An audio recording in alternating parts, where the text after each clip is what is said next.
Hello, everyone, and welcome to the 411 Ground and Pound radio show, your weekly look into the wide, wacky, wonderful world of mixed martial arts.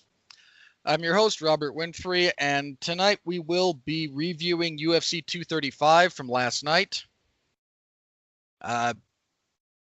Weird event in a lot of respects. No major fights fell apart. I was on pins and needles the whole, we got to fight day, and nothing had fallen apart. Like, something's going to happen. Something's got to happen. No fights fell through. There was no craziness like that. To compensate, kind of a weird night of fights. Not a bad night, mind you. Let me be very clear about that. Not bad. But there was some weirdness throughout that entire card, basically. Just it's sprinkled here and there, just a little bit weird. And you know what? I'll take that, though. I'll take a card that actually stays together and has bits of weirdness over losing main events an hour before the show starts, because such is MMA at the moment. We will also be looking ahead to UFC Fight Night 146. The UFC will be debuting in the state of Kansas, and we'll have a rundown of that event. And kind of a quiet news week, all things considered. There was a lot of just, build up to 235, not a lot of major news breaking, apart from, some of the fallout from stuff that broke last week. But that's what's on the cards this evening. I have Jeff back with me after, again, just kind of some off and on weeks due to some scheduling issues and my life being weird on occasion. I mean, it's life. Life's always weird. But Jeff is back with us. Jeff, I'm glad you're back, man. How you doing? I'm the Jewish Chris Pratt. You mean Chris Pratt's not Jewish? He's Christian. Well, sure, but you can be ethnically Jewish. No. Okay. Wait, no, you can't be ethnically Jewish, or no, he's not? He's not. Okay. Well, anyway, glad you're back. Let's go ahead and jump in. I'm glad I'm back. It's time to bring back some class and some intelligence to this show. Let's get to it. I didn't know Mark was coming back.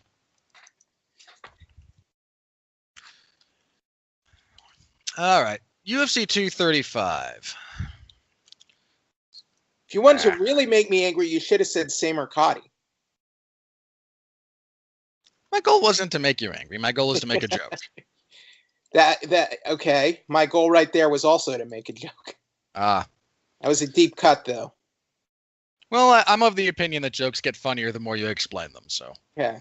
All right, last night, again, UFC 235, main event.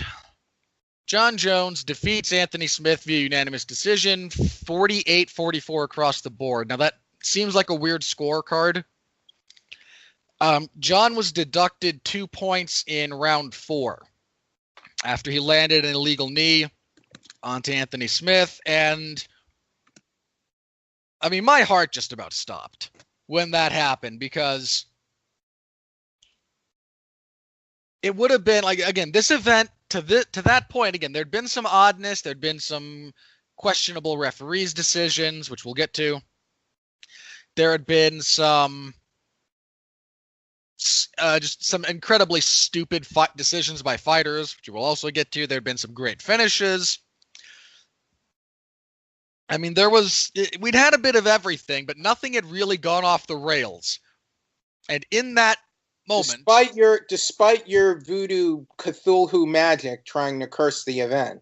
Look, man, if I had Cthulhu magic, the world would just be in flames. I would burn it to the ground. Well, one, that's dark, but two, you were definitely invoking some dark juju to happen on this card. And I was genuinely worried. I get more worried the less crap there is associated with a card in the weeks leading up to it. Because not even the picograms and the grains of salt were able to derail this main event. And lo and behold, John Jones almost does something that derails the main event and puts a black eye on the whole card. So this is the one thing we can credit for Anthony Smith, is that he did end up answering the bell for the 5th round and did not flop and take a DQ win. Because he could have, man. He eats this illegal knee, and there's two primary things I blame for this circumstance. One is John Jones just not paying attention to what was happening at that particular moment.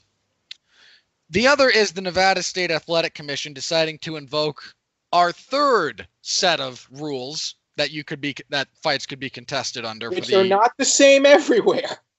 I mean, generally speaking, we have two sets of rules. You have what we refer to as the old rules. Then there were the new rules that were ratified by the American Commission, like the Athletic Commission. What do they call it? There's not actually a governing body, but there's an association. There's just an association of the different commissions that meet every so often. The ABC, right? Or the American Boxing Commissions. Yeah. Yes, I believe you're correct. But a couple of years ago, they went over some of the rules and they changed a few of them. They changed the definition of a downed opponent. They made extending fingers towards your opponent a foul even if you don't actually make contact. They changed some of the language around scoring to be more encouraging of 10-8 scorecards. We need a fully unified set of rules, and we can't have alternate rules for alternate states. It's ridiculous. It is. It's a royal pain in the butt. And that's just for those of us covering Nevada, and I mean, no. Did anyone ask Bob Bennett about this at all? Because from the press conference, it didn't sound like it. I don't know. I didn't see his portion of the press conference. It didn't sound like anyone, can't we just have one set of rules that everyone follows? Or can't Nevada follow the same rules as everyone else? It's dumb. Well, in this instance specifically, so again, there were the old rules where anything there were now let me, what do you think, Robert? If someone is if their knees are not on the ground but they're crouched, kind of like Smith was, should that be a foul? The issue with Smith in this instance was he had a hand on the ground. Right. And he was on his feet. He didn't have knees on the ground, but he was not upright. Well, this is the thing.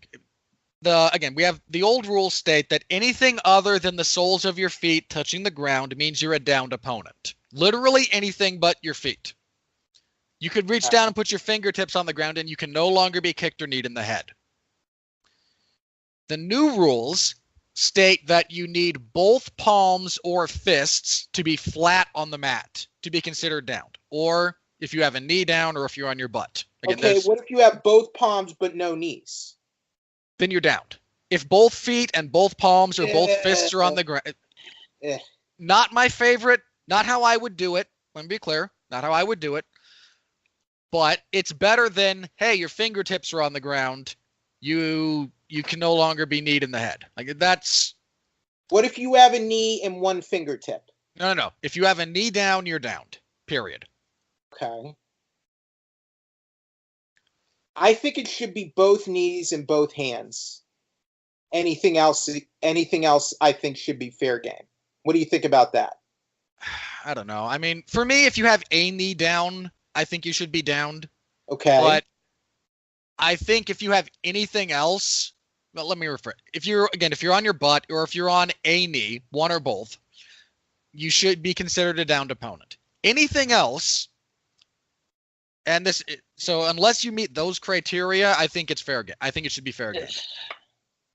Well, we can't really call it a rookie mistake like the Greg Hardy fight because John Jones is far and away from being a rookie. No, John is not a rookie.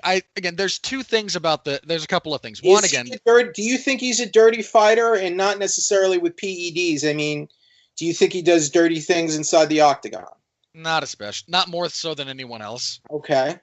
In this case, there's a couple of things that led to this. One was, the rules, because Nevada's rules in this instance we're keeping the old rules about a grounded opponent, but we're changing the language around scoring. This language thing hasn't, it's come up before multiple times. I feel like. The lack of clarity generally is a real problem. Well, I won't completely put that on John Jones. Well, and the other important thing about confusing, but my understanding is they do explain all this to the fighters before the fight. They do. The referee does go to each of the fighters and they do kind of go over the rules. So it's hard. it's hard to give them an excuse there. So, well, the big thing for me is that Anthony Smith is on his feet, technically. His feet are on the ground. He is not on a knee. His hand is down, yes, and that's what makes him downed in this situation. But I think John threw the knee, kind of anticipating that hand coming up as Smith wall walks back up, because he's in a crouched position on his feet ready to stand up. He simply chooses not to. Largely, I think, to avoid getting hit in the head, but John expected him to. John threw the knee strike. I mean, I think if Smith is clearly down on one knee during that exchange, I don't think John throws that strike. Considering how garbage he fought last night, Anthony Smith doing that and going ahead and continuing the fight is the smartest career move he's made in his entire life. And you want to know why? The UFC and Dana White would not have forgiven him if he took the title on a DQ technicality. They would not. They would have made his life a living hell. And they just would have booked the immediate rematch. He might have been champion on a technicality, but it would have been a rotten carrot. And I think you know that, Robert. Oh, I do. It's the same reason I don't really count Vitor Belfort as a former UFC champion, despite him winning so on or in a similar situation. Or Fedor having had that DQ loss due to the cut. Yeah, I mean, it's technically a loss, but it was such a weird situation that you kind of, it wasn't really a loss. Well, I mean, it's still on the record books. Again, it's on record. I was not one of those guys who said he was like 30-0 with one no contest. Like, no, it was a loss on the record books. It would be pretty lame if the second loss of John Jones's career is like his first another DQ. Another DQ, and he loses the title. And after everything, he loses the title on a DQ. And despite his awful performance, and I think that was an awful performance by Anthony Smith, I imagine the UFC is going to give him a nice little bonus check, like say, hey, thanks for being a good sport and not taking the title on a DQ. Or in my opinion, I would give him some sort of nice under-the-table bonus. Don't you think? I don't know how the UFC does those things. If they want to. Do. We know they do. I don't dispute that it happens. I really don't. Okay. I don't know that I would. They should give him something for doing that. They should. One would hope that being a person of integrity is rewarded at some point, but because Dana White, I mean, the fight was not a great fight, but Dana White didn't have a bad word to say about it last night, and I think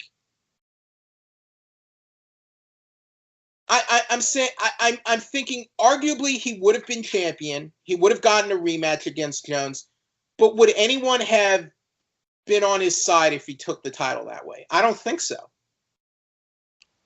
Hard to say, given that John is John, and there's a lot of divided opinion about him. Not the best. It would not have been the best look, if nothing else. Again, where exactly the fan base might have landed, I couldn't tell you specifically. Okay. Where would you have landed? Me? I mean, I'm not exactly I'm not really like fans of individual fighters at this point in a lot of respects. That said, if Smith did kind of take it just to become champion, and I mean, I wouldn't have blamed him if he'd done it. Okay. At all. Okay. Well, my thought, I mean, before that foul, I was wanting the fight to get stopped just because Smith's performance was awful. He wasn't listening to his corner. And he's saying he doesn't know what happened. I'll tell you what happened last night, Robert. He froze. He got the title fight. He got in there with John Jones, and he didn't do anything. He let John Jones basically do whatever he wanted to him this whole entire fight. All he did was not. I guess he defended the takedown some of the times. He only got taken down once, really, I think, and didn't really get finished, I guess. But other than that, he didn't do anything. He didn't try to. He didn't. In the later rounds, he should have just tried something, but he had nothing.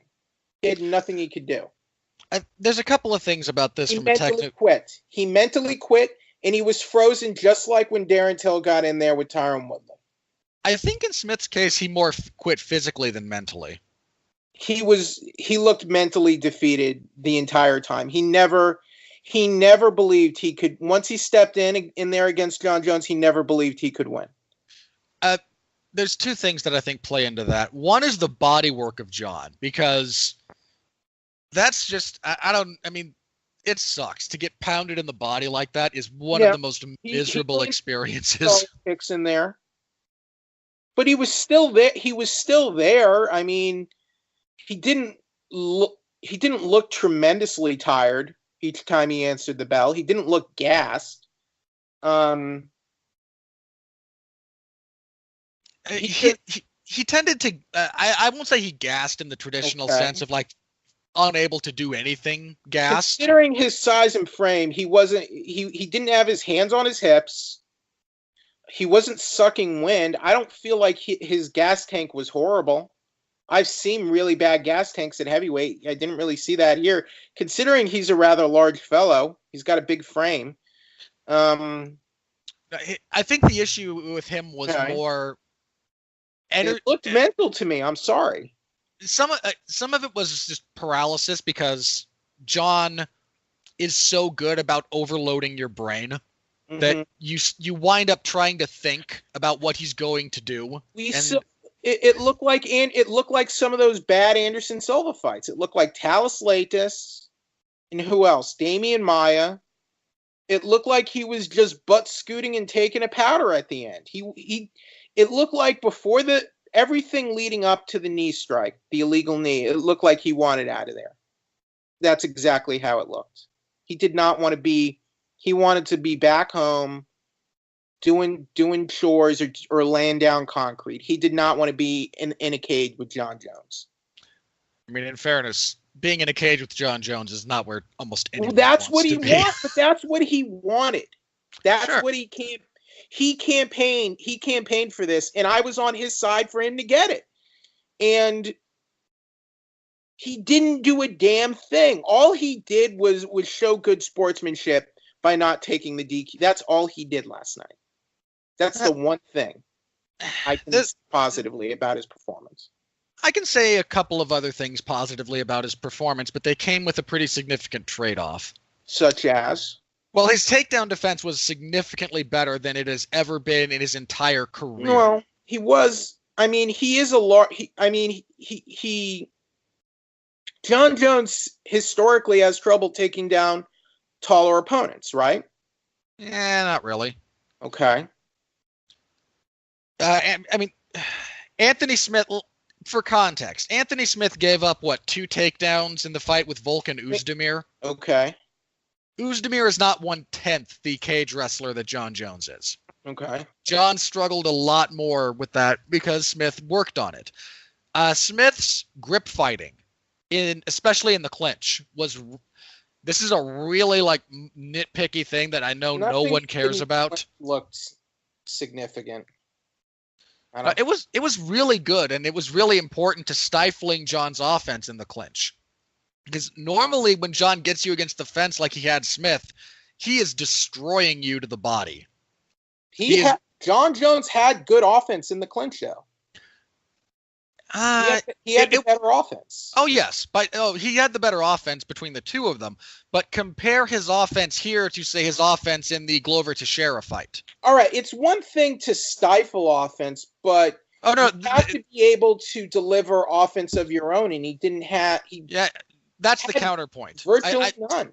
I think Smith did a admirable job, if we're talking about just his performance versus his last performances, of shoring up his weaknesses. Okay.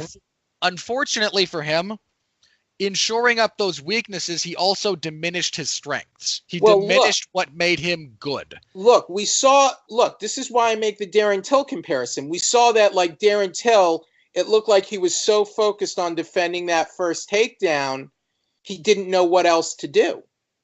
And once he got in there, he was like frozen. Okay, I'm in here. I'm fighting for the title. How do I do this? And it looks like he forgot and didn't know what to do. What came next? He was crippled. He was crippled with fear, just like Darren Till. He got the spot he wanted, and he didn't know what to do next. We've seen it, and we've seen it happen plenty of times before. Guys say they want the title shot, they think they want it, and then they get it, and they don't know what to do with themselves. Half of Anderson Silva's opponents were the same way.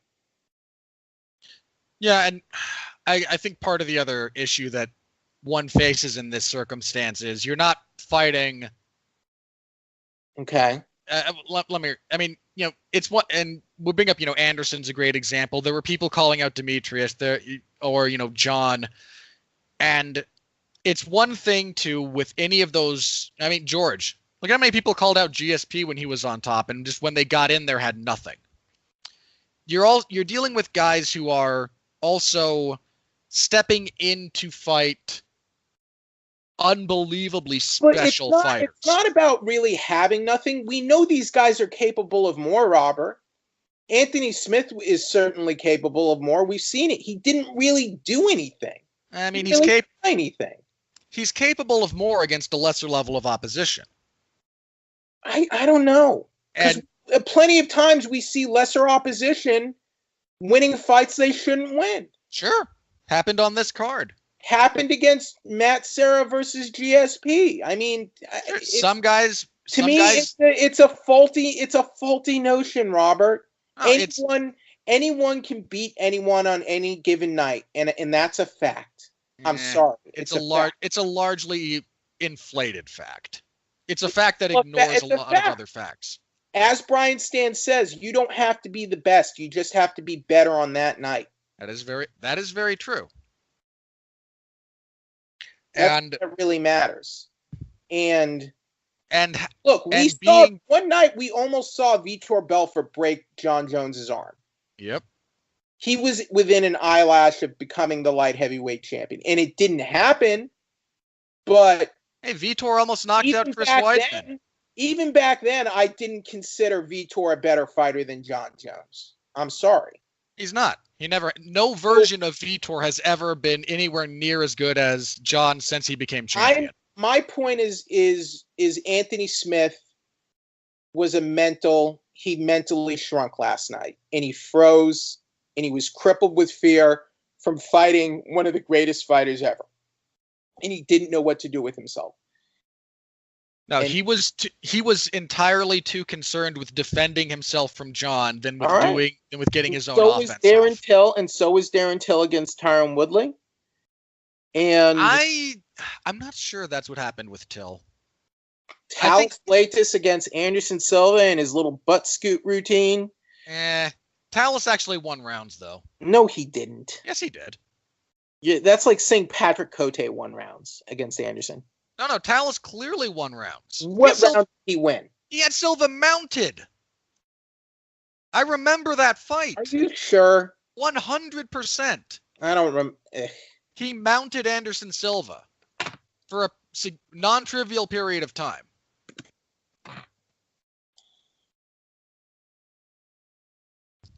So he might have won one round. Yeah. One judge had it 50-46. Which was ridiculous. Well, I'd have to go back and watch. I don't remember Latis doing anything significant in that. I can't remember if it was round 2 or 3, but he got Silva down and had top position. Again, he had him mounted for a period of time. He probably didn't do any damage. Oh, no. Of course not. It's Talis Latis. But that round, Silva didn't do any damage of his own. Well, good for Smith. I say good for Smith for answering the bell after the illegal knee, but not good on him on just looking like hot garbage last night. Other than that, a very forgettable performance from him. I have no desire to ever see him in a title fight again. And you know what? I was rooting for him in this fight. A lot of people were rooting for him in this fight. To see, because I think it's interesting to see a fighter who several years ago was nothing more than a mid-level journeyman, a guy who was basically a Strikeforce enhancement talent, just rise through the ranks of the light heavyweight division and get a contender slot. And he just didn't make the most of it. He didn't make the most of his opportunity, and it disappoints me. That's fair. Apparently, next for John is going to be Thiago Santos. It's not the worst choice. I don't think Johnny Walker's ready. No, but Johnny Walker, and we'll get to him in a minute or two. Yeah. He ought to be fighting top 5 guys next. I don't think he's ready for top 5 yet. I mean, maybe he loses, but he just starched another top 10 guy. Was Serkinov top 10? 7, I think. Well, it's still light heavyweight. Yeah, I'm not disputing the thinness of the division here. That's Light part of the reason. It's actually looking a lot better these days, but it's still like in need of greater development. Let me see. Serkinov was 14, so no. Oh, 14. My thinking of that was so much higher. Oh, I know what I'm thinking. I would maybe consider a Manoa, Latifi, St. Preux, someone like that. There's got to be another relevant light heavyweight fight over the next couple of weeks. I like the Ilir Latifi fight. If you want to give him a top 10, I like that fight. That's a good. Yeah, you could do Latifi. You have Uzdemir versus Reyes in a couple of weeks. You could slot him in with the winner of that. Maybe. Unless it's Reyes. If it's Reyes, I think you move Dana him up. White says they want to bring him. They want to bring him along like gradually. They don't want. It sounds like they're not ready to throw him. Top 5 just seems excessive right now. Give him at least one more like lower level top 10 fight, and then we'll see. Because look, his first fight was a Contender Series fight, so technically he's only 3-0 in the UFC right now. Yep. And this was, but Thiago Santos is likely John Jones' next opponent, which makes sense. He's the last. He finished Anthony Smith, and let's see. So he's 8-1. He's 8-1 in 9 in his last 9. Yeah, his only loss in that streak is to David Branch. He's what 3-0 at light heavyweight. Yeah, and he's 4-0 in his last wins, 3 straight knockouts at light heavyweight. Yeah, and look, his last one was Jan Blachowicz, but Jan was the best run he'd had his entire UFC career, really. Jan was top 5, right? Yeah, well, if not, he was very close, I think. That was like 5-6 or 6-7 fighting, if memory serves. So, I think you could do worse. I know some people probably want a bigger fight for Jones. Yeah, Blachowicz was number 5. Okay. But look, he beat Gustafsson. The Cormier fight doesn't. Look, Cormier's got other things going on right now. Jones does not seem interested in fighting at heavyweight. If Jones is going to stick around at light heavyweight, the notion of a big fight just doesn't exist. There's just the next guy up. Well, to me, I feel like we do have to rebuild Jones's reputation a little bit, considering just all the crap that's been going on with his career the last 2 years. So I'm fine if they want to continue having him just crush opposition for a little while and just go from there. Yeah. Again, if he wants to stay at 205, then there's not a super fight. It just doesn't exist. To me, it doesn't make sense to book him in a contenders fight at heavyweight. That doesn't make sense. No, if he's going to move up to heavyweight, I think you just give him the title shot. And I don't think Cormier wants to fight him at heavyweight, and I don't think Jones has said he doesn't want to fight him at heavyweight either. I would be interested in that fight, but I understand why neither of them wants it. And if you're going to do that, why not just give Stipe a rematch? Well, I know why, but it just seems like if you do Jones Cormier again, it's just courting for trouble. I think it's just a bad idea. I don't think we need to do that to the fans again. I don't think they're going to go that direction with it. Give Cormier his little memorial Brock Lesnar fight. Let him retire, and then we can do all the whatever. Yeah, that's basically what heavyweight's going to do, I think, barring the unforeseen, of course. But again, not the best fight in the world, not the worst fight. Was this the worst fight of the night? Hang on. No, it wasn't. I thought Torres Jong was not well. Whatever. Torres Jong was all right. Cyphers and Viana was a lot of meh. Okay. All right. So Stamen and Perez. Usman versus Woodley. Give us your expert analysis. Oh God, this fight. Can I just say the judging for this fight was terrible? I have to say this about the judging for Kamaru Usman versus Tyron Woodley. Okay. Kamaru Usman defeats. Hang on. Kamaru Usman 44s. Yeah. Not accurate. Okay. Hang on. Usman defeats Woodley, unanimous decision, 50-44, 50-44, 50-45. Okay. Nevada specifically adopted the new scoring criteria, which states when considering giving a 10-8 round, you simply have to win it by a wide enough margin to merit a 10-8. That is, I believe, the actual language used. Okay, but isn't that just the same as being highly dominant in a round? No. Haven't we had this discussion about 10-8s before? I feel like a little bit, but the fact that one judge did not give Usman a single 10-8 round for this fight is ludicrous to me. Oh, okay. So you're upset about the 50-45 is what you're saying. I'm kind of pissed about 50-44 because that only gives Usman one 10-8. Oh, you're saying it should have been even lower for Woodley is what you're saying. Yes. Oh, God. I was 50-43. I thought you were angry the scores were too. I thought you thought the scores were too low. No. Okay. Like not only did Kamaru Usman win each round, I gave him, I believe, 3 10-8 rounds, if not 4. I'd have to go back, but I don't feel like Woodley won a single round in this fight. I mean, nobody thinks Woodley won a round. The question is, by what margin did Usman win the round? I mean, and to only give him a single 10-8 with the massive strike differential in a few of those rounds. Woodley was never in a tremendous amount of danger at any point. Which is why they changed the language. Okay.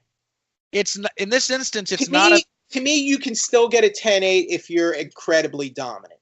That's always been my view. If you are being, and not necessarily just striking, but if you are just totally shutting down and just denying your opponent anything and just supremely dominating them, it should probably be a 10-8. Yeah. Wouldn't you agree? Which is what the new language largely reflects. Okay. Which is why I'm like, how can you not give Kamaru Usman at least one 10-8 round for this fight? Judge, you didn't. And to the other ones who only gave him one, what were you watching in rounds 5 and 3 that made you think, you know what, only 10-9? It's ridiculous. This was a lopsided shellacking. Kamaru Usman absolutely dominated Tyron Woodley from basically start to finish. You know what's interesting, though? Throughout his entire UFC career, Woodley's done this before more than once, where he's just asleep at the wheel. Yeah, it happens. Rory McDonald, Jake Shields. Shields, yes. McDonald, no. Okay. I think in the McDonald fight, he tried stuff. He was just shut down by a better fighter. Shields, yeah, he went to sleep. He fell asleep at the wheel in the Shields fight. Damian Maia and Stephen Thompson. First Thompson, yes. Maia, not so much, I think. I think Maia was just a lot of what he did in the Maia fight was just very subtle. Because, again, a lot of what he did for the Maia fight was a lot of grip breaking and hand fighting that just went largely unnoticed, but was extremely important to stopping everything Maia tried to do. Kind of nice way of saying boring, but okay. Don't get me wrong. I said it after the fact. Like, that fight sucked. But my point is, he has a habit of doing this throughout his career, and I think you would have to even at least begrudgingly agree. Oh no, I agree. I might take issue with some of the instances you cite, And but the this is point is still why I accurate. can't consider Woodley one of the greatest ever. And this is why people generally didn't like him as a fighter or a champion. Because he just comes and just doesn't show up, and he looks flatter than Diet Coke. Again, he's had fights that were just absolutely uninspiring to watch. That's very, very true. And he wonders why he's not a draw and not a money-weight fighter. He's always acted like, and that, which also annoys people, you know? And look, a lot of the presentation of his personality was off-putting to a significant portion of the fan base. That's very true. That's like demonstrably true. Mm-hmm. Like, you know, Ronda, even I can't deny that Ronda Rousey said things publicly that turned the fans against her. But Ronda Rousey, more often than not, just destroyed women, you know? Yep. And that went a long way. That went a long way for her marketability and making her one of the biggest stars on the planet. Same with Conor McGregor, even though I think Conor McGregor's an utter embarrassment to the sport right now.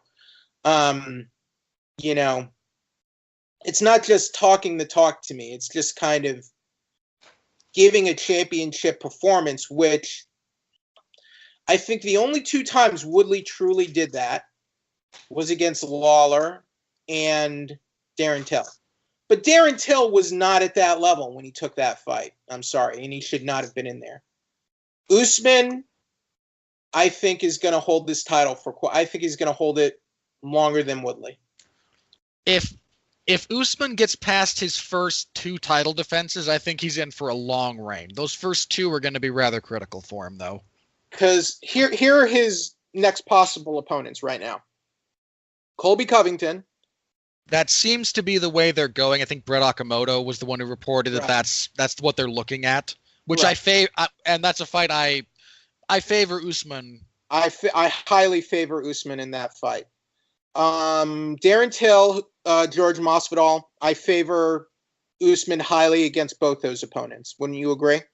Him against Masvidal would be interesting just because Masvidal's very good about kind of stopping what you're doing. His fights aren't always the most interesting, but I would favor Usman over both of them. Ben Askren. Interesting. That's for my money, that's the most interesting option. Okay. Because Askren is such a good wrestler, and I still think I favor Usman there. Because look what he did. Look what he did to the Division I wrestler last night. And everyone was saying, "Oh, a Division III can't take a Division I." Two. Usman was Division II. Was he Division? Okay, but like, you know, everyone was talking about the gaps. I mean, and yes, sometimes that does matter, Robert. But we've seen time and time again that you can close the gap in MMA with wrestling. There's two things about that I think are important. One, yes, largely Division I amateur wrestling is better than Division II. That's just the way it is. Right. But it doesn't always translate to MMA. I mean, look, if Usman and Woodley were to just wrestle on a wrestling mat, I would probably favor Woodley, quite frankly. I mean, this isn't wrestling. Well, do you know what GSP's martial arts base was? It was karate. He was a karate fighter. Sure. I'm aware. He wasn't a grappler. And yet he became basically the best wrestler in his division. Out wrestled all this for a period of time. GSP was the best MMA wrestler in any division. Right. I mean, so by that logic, he should not have taken down or been able to dominate someone like Josh Koscheck. Yeah, or Matt Hughes. And in fairness, I think if you take both of them in their prime and put them against GSP just on a wrestling mat in just straight amateur wrestling, I think it looks George might still beat them because George is such a freak. Right.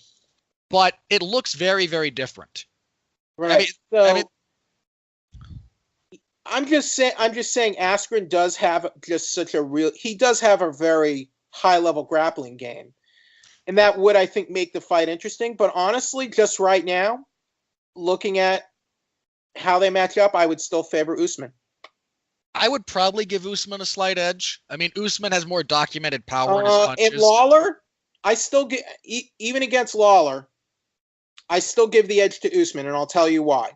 Lawler has a lot of flaws in his game. Lawler can be a slow starter, and I mean, last night to me, he was very awkward last night. I'm sorry. That whole fight was awkward. It was it looked like he blew his. Well, we'll get to that later, but all the potential opponents I can see right now for Usman, I think I like Usman winning all of them. Now that he's got, I think Woodley was probably one of his tougher matchups, and he got past that. He had no problem dealing with Woodley. Yeah, I don't see him losing to anyone right now. Lawler, I think, and Askren just present the most problems because Lawler, when he flicks the switch, is a madman. Absolute madman, and God bless him for it. and Askren is an amazing athlete. He's an amazing athlete and wrestler. So, yeah, I still like Usman in all those fights. Yeah, the toughest one for him might wind up being like Santiago Ponzinibbio as I look at the rankings. I mean, Ponzinibbio is very underrated, and what has been going on with him? He fought not too long ago. I mean, he had an injury that he fought Neil Magny. Okay, he fought and beat Neil. He knocked out Neil Magny.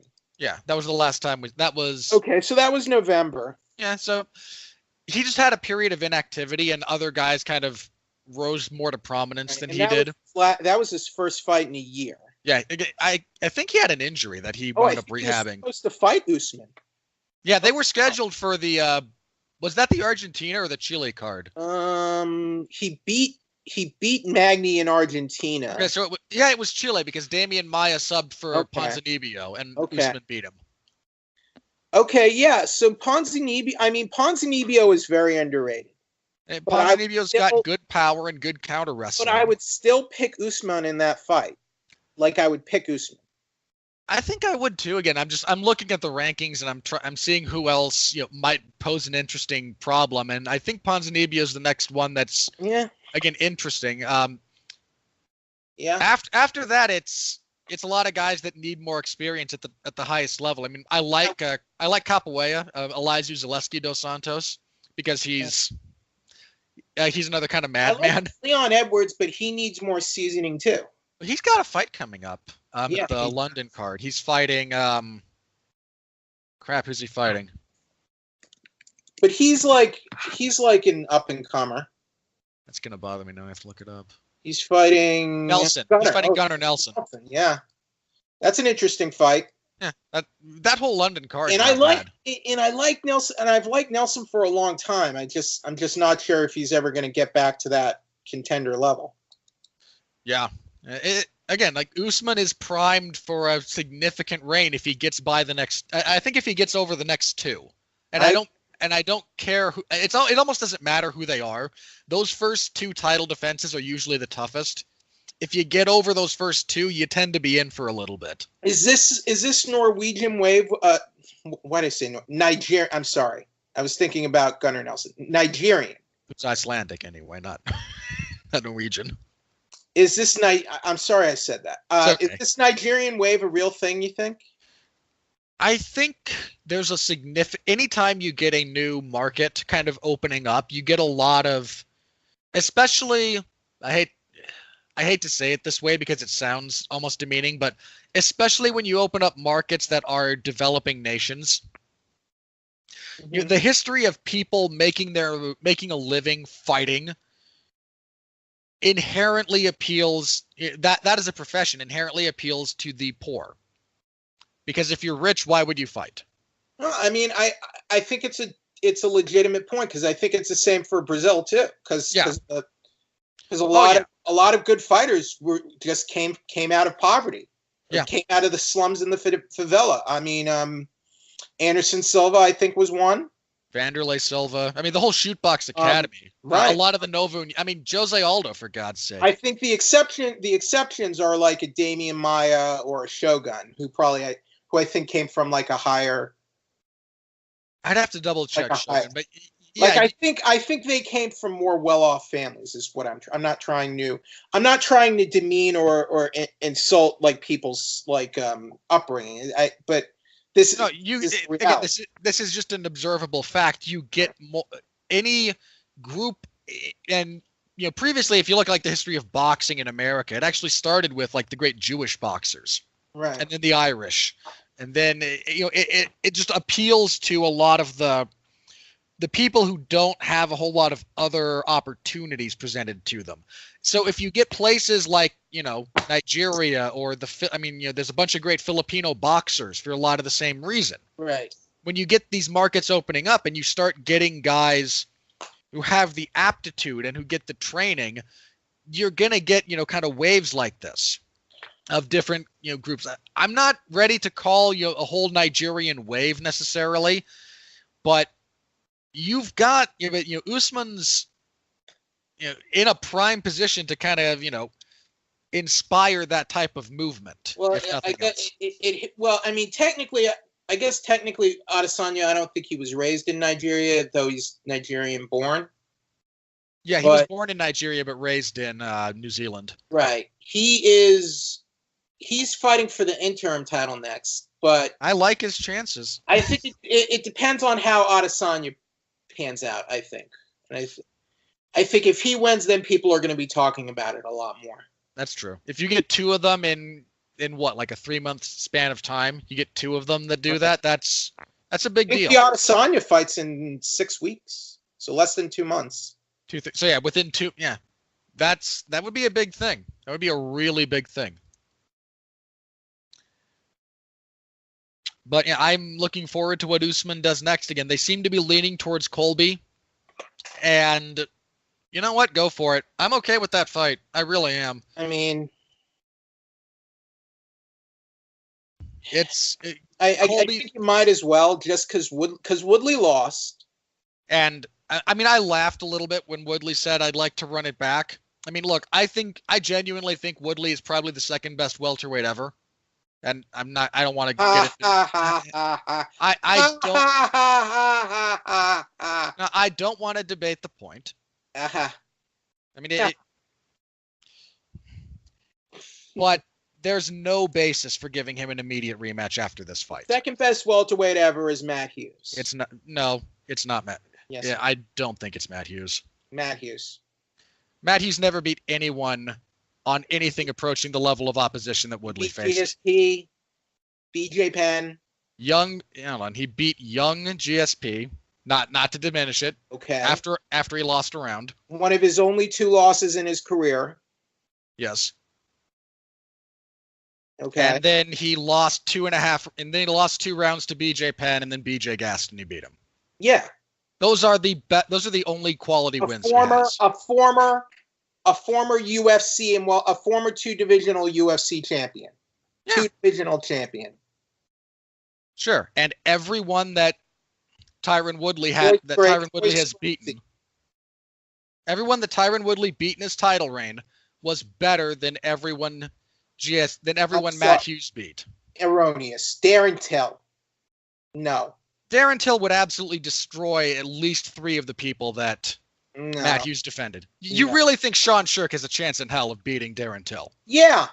Best ever version of Sean Shirk gets massacred. Sean Shirk is a former lightweight champion. Sure. Merit matters. I'm not saying Sean Shirk sucks. Merit matters. Merit matters. Look, I'm not saying Sean Shirk is like the worst fighter ever. I'm saying him at welterweight, even his best version, Darren Till would destroy him. Darren Till is 5-1, froze in his first title fight, had nothing for Tyron Woodley, has never won a UFC title in his career.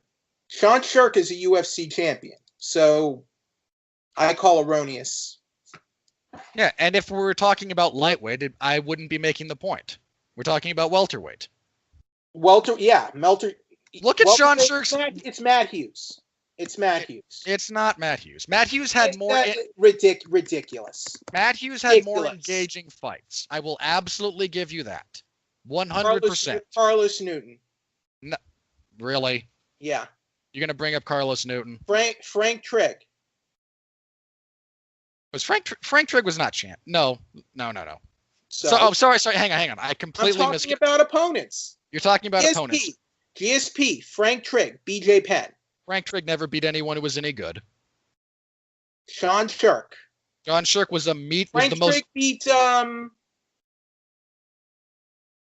where is it?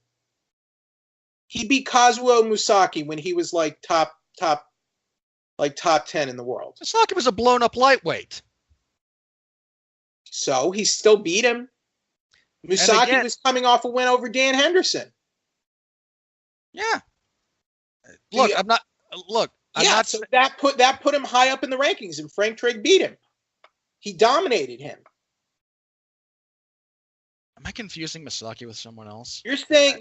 Hang on. I might be. Hang on. I got. Trigg never beat anyone good in his life, is what you said. That's what I said. Hang on. I'm trying to remember Misaki. Technically, factually, not accurate. I'm trying to remember Misaki. Hang on. He was a middleweight, 185. It was Pride. He was smaller than that. He fought whatever. He fought in Dan Henderson's division in Pride and beat him. So. At a time when Dan wasn't all that good. Hang on. Oh, come on. He was the 2 divisional champion. Hang on. Not at that time. He was champion at the time. Why didn't he lose the belt? Huh? Why didn't he lose the belt? Because it was it was the Grand Prix tournament. It was a non-title fight. It was Grand Prix. Did Anderson win that whole thing? He won. He beat Misaki the first time and lost a rematch. Okay. Okay, so Frank Trigg beat one guy who was any good. Sean Shirk. Sean Shirk was the most. Hold on. Let me qualify this. Okay. Sean Shirk was the most mediocre welterweight possible. Okay, so I don't care. He fought for the title and then became a lightweight champion. He fought for the title because the division kind of sucked. All right. Look, if we're talking, and he beat GSP. And BJ Penn, a 2 divisional champion in his division and lightweight. Who he also got smoked by twice. No, Robert. It says knockout win over BJ Penn. So at the time he beat one of the only guys to ever beat him. Yes. So you're putting all these BS qualifiers. You're trying to demean Matt Hughes' career, and I'm not going to stand for it. I mean, for whatever value you want to assign Matt Hughes' career, okay. Yeah, higher than Tyron Woodley's. More important, yes. He was a better champion than Tyron Woodley ever was. Yes. I would completely disagree with that. 1, 2, 3. He had 4 title defenses in his first run. Won the vacant title from GSP. Beat Frank Trigg, Joe Riggs, Hoist Gracie, and BJ Penn after he had lost the title to him before. That's an impressive record. I'm sorry. The Hoist win, it means dick. All right, whatever. Look, I'm sorry. The whole Hoist fight was a joke. You're saying that Darren Till is like better than all of Matt Hughes' opponents. To me, Georges St. Pierre alone, even a young Georges St. Pierre, is higher level than fucking Darren Till in his first fight with Woodley. That's ridiculous. You make it Hold on. I got to think about that. You're making it sound like Darren Till is like this up and come, and he's going to be like this multi-divisional freaking Conor McGregor crap. And look, I like Darren Till, but he's nowhere near that level yet.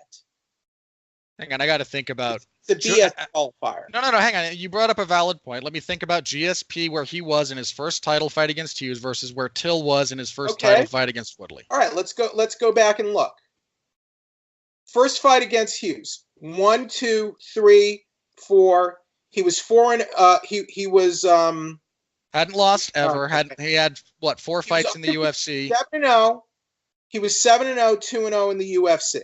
He'd beaten, who was it? Jay Heron and Caro Parisian. Okay. were fairly decent fighters at the time. Yeah, Huron's largely underappreciated because he got styled on by GSP, and Parisian was never that good, but he benefited from the state of the sport at the time. Right. Versus Tills. Okay. No, that's fair. Okay, Darren Till would beat the majority of Hughes' opponents, not all of them.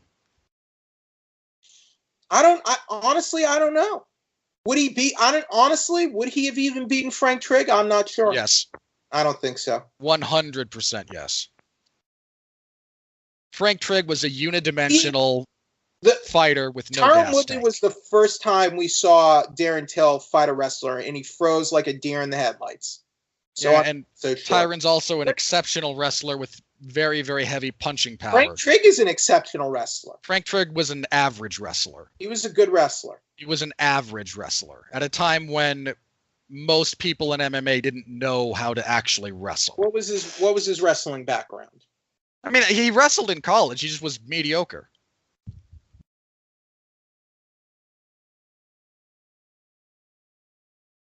I mean, to me, you're just trying to insult Matt Hughes in his Look, man, I don't have to insult Matt Hughes. He does a fine job of that himself. Look, I'm not gonna deny that. But this is not about the man as a person. I know. That's why I didn't bring it up. Merit. It's about merit, and it's about career merit. Matt Hughes smokes Tyron Woodley easily. I completely disagree. And not to mention the fact you yourself said he should have lost to Stephen Thompson the first time. Yeah, I stand by that. Okay, so then that alone means that alone to me disqualifies your point. No. Look, so you benefited from a judging error. Happens all the time. Okay. When did Matt Hughes the one time Matt Hughes did that was probably against Carlos Newton. Yeah, Matt Hughes absolutely benefited from that erroneous call by the referee in the Newton fight. All right, so I'm not saying Matt Hughes is the worst champion ever. He was easily better than Tyron Woodley. No, absolutely not. Absolutely yes. Okay, I mean, look, let's take this to its logical conclusion then. Are fighters now better than fighters then? Arguable. Is success in contemporary MMA more difficult than success in MMA when Hughes was on top? The answer is yes. The answer is categorically yes.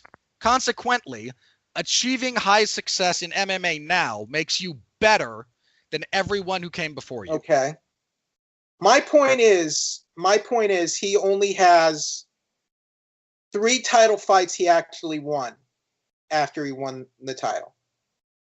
Damian Maia, the only former champion he beat was Robbie Lawler. I'm not sure the relevance of that point. Because there was only one prior. I mean, Johnny Hendricks never. Hold on. My point is, I believe Matt Hughes had the tougher opposition. I think he did have the tougher opposition. I think that's profoundly inaccurate. Okay, who had the tougher opposition, Fedor or Stipe Miocic? Stipe. Okay. Unquestionably. Who had the tougher opposition, Fedor or Cain Velasquez? Which part of Cain's career? Any part. If we're talking early in Cain's career, Fedor. Championship careers. Championship careers? Yeah. Contender level. You know, there's actually an argument for Fedor. I mean, for a very simple reason. Cain's entire championship reigns, he fought 3 people. Okay. He fought Junior and Bigfoot. I can't submit to this idea that Woodley was a second best ever. He just doesn't. He doesn't have the record or the wins or the opposition. I don't see it. I mean, again, if you're talking about which level of opposition acquired more accolades within their time period, then sure. Hughes fought in a time period when it was easier. It was still a competitive division. Yeah, he also fought in a time when the sport was not as good. The average level of fighter there was still good. They were still good. They were still tough fighters. Look, let me be clear. I am absolutely comparing generational talent.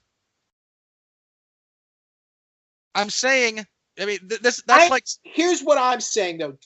Woodley's best win by far in his championship run was Darren Till, and I am still not convinced. His best performance was the Darren Till fight. All right, that's his best performance, and I'm still not convinced Darren Till is a really good elite level fighter. I am not convinced of that. Look, in contemporary MMA, Damian Maia is a one-dimensional. He is by far a one-dimensional opponent. Yes. And to me, that win was not impressive. Beating a guy like Damian Maia. Well, look, here's my point, and this is why I think the way I do about this. Okay. If we take Darren Till, who is in contemporary MMA, I agree with you. I'm not sure he's a genuine championship level competitor. I absolutely agree with that point. If you take Darren Till and you drop him in MMA 20 years ago, he kills everyone. I'm not sure I agree. Because the sport now is so much better from a technical perspective, from a strategic perspective, from a athletic perspective. When we talk about what ifs, it's like you can only prove a what if it actually happens. No. I'm talking about the specific level of general talent in the sport. Had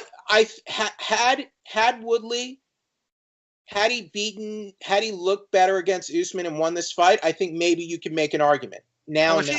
If Woodley won this fight, unquestionably he's the second best. To me, it's questionable. It's questionable to rate him the second best. I have it right now. It's still George St. Pierre easily at number one. By a mile. George by a mile. Right. Matt Hughes is easily number two. No. I don't think it's easy to call Hughes the second best anymore. It's very easy, and I just did. So look, Hughes is the all right. I think you have your view on this. I have mine. Let's put a pin on it and move on. All right. Speaking of welterweights, Olympic Slam. We saw Kurt Angle Olympic Slam last night. That was pretty cool. Yeah, this fight, man, this was weird. They could have easily stopped that fight in the first minute. They could have. We've seen fights get stopped over less. So yeah, a little bit of lenient, that it was a crazy fight. A little bit of leniency by Herb Dean. I didn't have a problem with the stoppage. To me, all this thumbs up business is just, it's not really clear to me he even had his thumbs up and he was giving the ref a thumbs up. And it looked like he went out to me and his arm went clearly limp. I think I know the difference between a relaxed arm and an arm going limp, and Robbie Lawler looked like it went out to me. And everyone says, oh, he stood right up. How many times do we see fighters standing right up after a knockout? We've seen it happen plenty of times. Knockout isn't the same as being choked out. Okay. They are fundamentally different physiological processes. It looked like he was in a choke and he did black out, is what it looked like. Why am I wrong?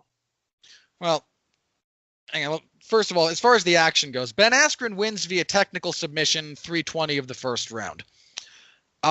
Yeah, very early, Ben Askren shoots in on a single leg.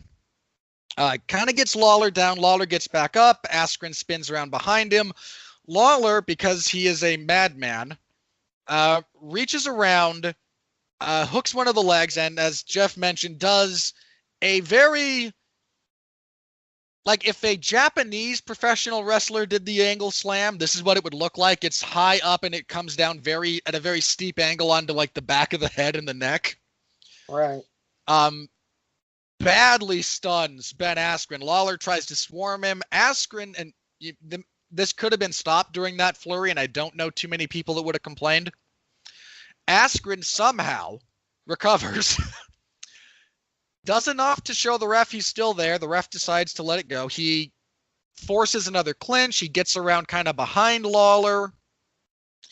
He winds up wrapping up what appears to be a bulldog choke. And I say what appears to be because I haven't seen a camera angle that really shows it's around the neck. And for those of you who don't know, a bulldog choke is basically that kind of like schoolyard. If you get a headlock and you just kind of get really around the neck, but instead of around the head, you're really around the neck, and you've got them kind of their head in your armpit. The old, the bully schoolyard thing. That's a bulldog choke, and they work. It's a very legitimate technique. Uriah Faber's won with it. Raquel Pennington choked out Ashley Evans Smith with a bulldog choke. It's a very real technique. This isn't a gimmicky thing. And Ben Askren gets a hold of Woodley's head and starts to squeeze. And Lawler appears to go out. And the referee stops the fight. Lawler immediately looks up like, what the hell, Herb? And here's my thing about this. I don't think this was a good stoppage based on all available evidence we have now. That said, I know why it happened. Because watching this live, I thought Lawler was out. And now I'm not the ref, and refereeing is one of the most difficult things you can do. Like, refs get nothing but mountains of crap, minimum pay, and have one of the most difficult jobs in sports you can have. In this instance, the reason I think it's a bad call is, I don't think Robbie Lawler was out. And again, this largely comes up after the hold gets released. After Herb tells Ben, he waves off the fight, let him go. He lets go, and there's two major things that don't happen that should happen if you are choked unconscious. One is Lawler's body doesn't move. If he's actually out cold, when Askren lets go, at a minimum, his weight should sag backward because there's no muscular tension. You're unconscious. Your body goes limp. That doesn't happen. His body, he's very clearly holding himself up under his own power in this position. The other thing is the immediate clarity of both thought and mind that Lawler has. I don't know how many of you out there have been choked out. Hasn't happened to me very often, but you don't look up immediately, and you don't have that. You're fuzzy. You're really kind of like, because again, it's a blood flow issue. Your brain has been deprived of oxygen from a functional perspective. It does take a few seconds. A lot of times you see people, their eyes are open, but there's nobody home. They kind of shake themselves. They ask what happened. They don't immediately respond to the scenario in front of them.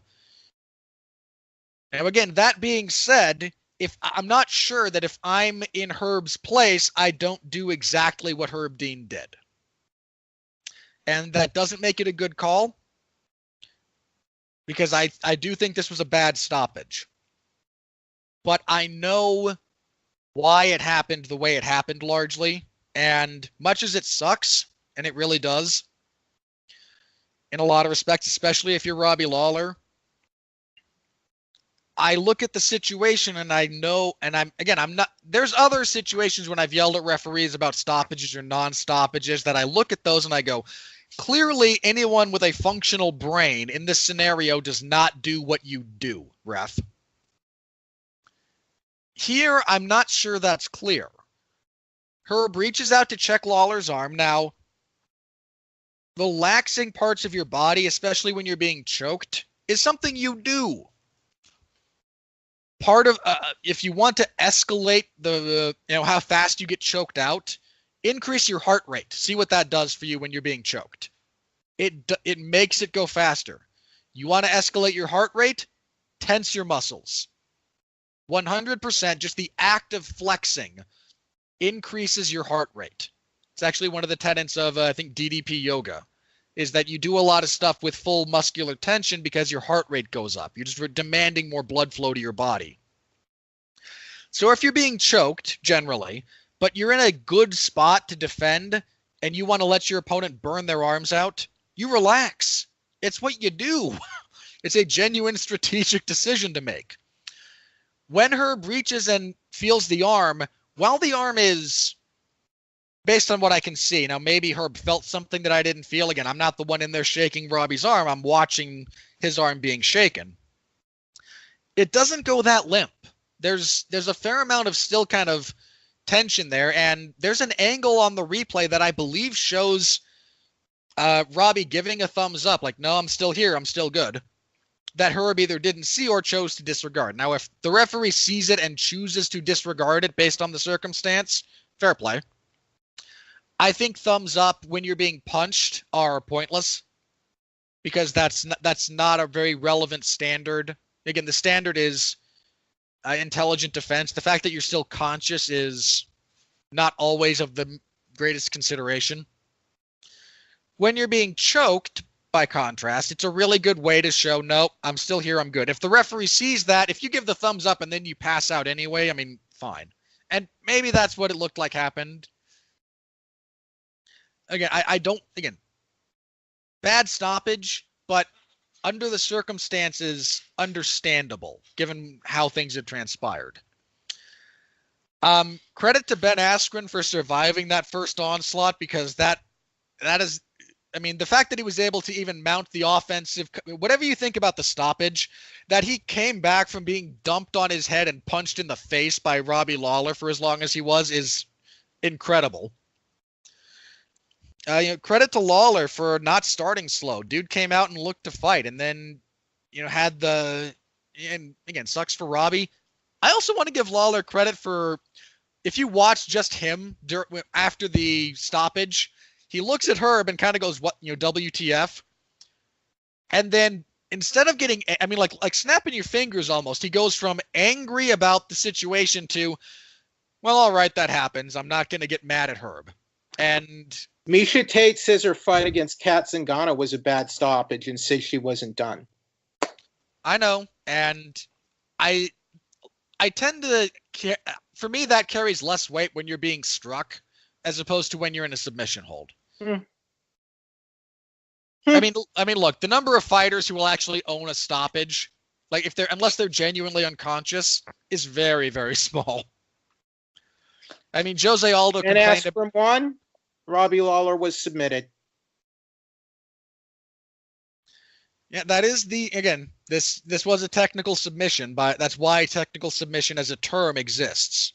That's why there's a difference between a technical knockout and an actual knockout. He has himself to blame for what happened here. He blew his wad, and he clearly was having trouble when he failed to finish Ben Askren and failed to get the job done. The noise seems to be they're just going to do an immediate rematch. We'll see. Ben Askren isn't interested. I know he says that. And he said he passes, but Dana White has a way of making you do things you don't want to do. I mean, yeah, again, he said that, and I think it's probably not the first thing he wants. That's not like the first thing on his mind is, boy, I'd sure love an immediate rematch with Robbie Lawler. But, money and pressure from the brass can change minds. It has in the past. It will in the future.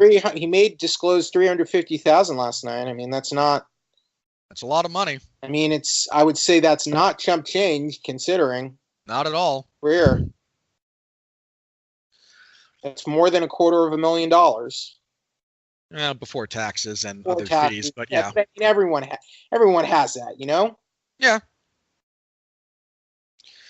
Well, it's not just before taxes; it's also before. Everyone's got to pay taxes, including people including people who make a fraction of that much. Unless you're in Congress. Don't get me started. I know. Well, no, I mean, it's not only before taxes; it's also before You got to admit that Lawler was clearly struggling a little bit when he failed to finish Askren. I think you have to admit that. I haven't rewatched the whole fight. I've watched again some clips of it because there's a few things I wanted to double check.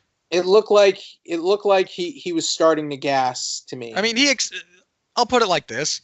He had unloaded, and at a minimum, he was in a reloading process. Because, I mean, Ben Askren is not a small human being, and he heaved him overhead. He's not a person with bad cardio.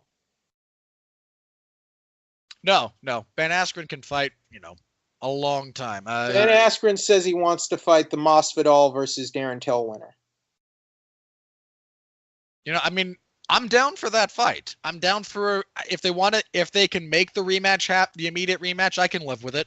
Okay. Him versus Masvidal or Till, I'm fine with that. I like Ben Askren just kind of being in the UFC. I looked up a lot of his fights, especially when he went to one. I think he should have been brought in 5 or 6 years ago. I think it was silly not to bring him in. Based on merit, absolutely, he should have been in the UFC. Maybe he wasn't going to be maybe he wasn't going to be in the barn burners, but I feel like okay, he's a wrestling he's an NCAA champion, former Olympic wrestler. I mean, undefeated. Bring the guy in. I mean, you don't have. I'm not saying you have to pay him. I'm not saying you have to pay him what you're paying him now, but I mean, I think it would have made more sense to bring him in 6 years ago when he's younger and a better prospect than 34 and has less years left in his. It's stupid. I just don't get it. I don't understand why he couldn't have been brought in 6 years ago. It's because he and Dana White had. I don't think I don't feel like he considerably got better in those last 6 years, Robert. In some ways, he did. I mean, I don't know. I mean, who did he fight in those last 6 years? Well, hang on. This is less about level of opposition because. Did he get better? I'm not yes, sure he did. He did. Bear in mind, when I say he got better, it's largely just things he was doing. If you look at him by the time his Bellator run wraps up. With Shinya Aoki. In what? No. In one, yes. A jumped up lightweight. No. Hang on. No. It's not Shinya Aoki, actually. It's someone I would bet money you don't know who it is, and not just you specifically. That's not a shot. Who? Who was that Russian guy? Nikolai Alex. No. Alex Sakin. Alex Sakin. He is tearing things up right now. Actually, that guy is. He's become very legitimate. That's probably his best win in all of his one run. A Russian fighter who's beaten a bunch of no-name opposition. So I can't really agree. Hold on. I'm not talking about just his level of opposition here. Okay. When I say he got better, I mean he adapted his skill set better over that period of time. Maybe he did. I'm willing to cop to that, but I still feel like it didn't make any sense to try to bring him in 6 years ago. No, I agree.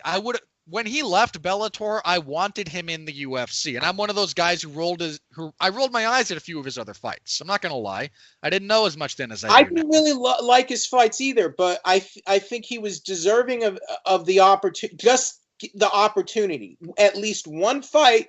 Let's just see how he does. Don't even book him on the main card. Book him on like a prelim fight and just let him sink or swim. Yeah, I agree. And again, what he did in one was, again, his level of opposition was not great, but he wound up refining a lot of his personal game, and that does have value. I've not really watched those fights, but I think he did okay here. I mean, he survived an onslaught from Robbie Lawler, and I mean, not a lot of guys are able to do that. I mean, that put almost anyone else in the division in the same spot, after getting dumped on their head and then pounded on from half guard, and they're probably done. Okay. I give Askren a lot. Again, stoppage aside, Askren's ability to regain himself after all that trauma and mount offense is incredibly impressive. I still can't justify though trading Demetrius Johnson for a 34-year-old Ben Askren though. Look, the UFC's doing away with flyweight. They don't see a lot of value in Demetrius. And frankly, Ben Askren, again, advanced age aside, after this fight and the fan following he garnered by being a very effective and mostly amusing troll on, Twitter and whatnot. Look, I love Demetrius. I would rather watch Demetrius, all things considered. There's a very real argument to be made that right now Ben Askren is more valuable to the UFC than Demetrius was. And bear in mind, I don't like that, but I'm not going to pretend it's not possibly a thing.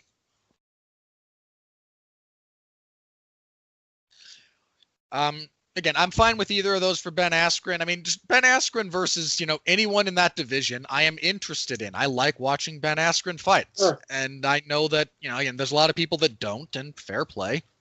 Okay. There's a lot of fights. There's a lot of, other fighters that other people are, gung-ho about that I don't especially care for. I mean, Yair Rodriguez comes to mind immediately. But I'm interested to see how he does in the UFC. And, welterweight's a good division generally, and I think he makes a good addition to it. We'll see.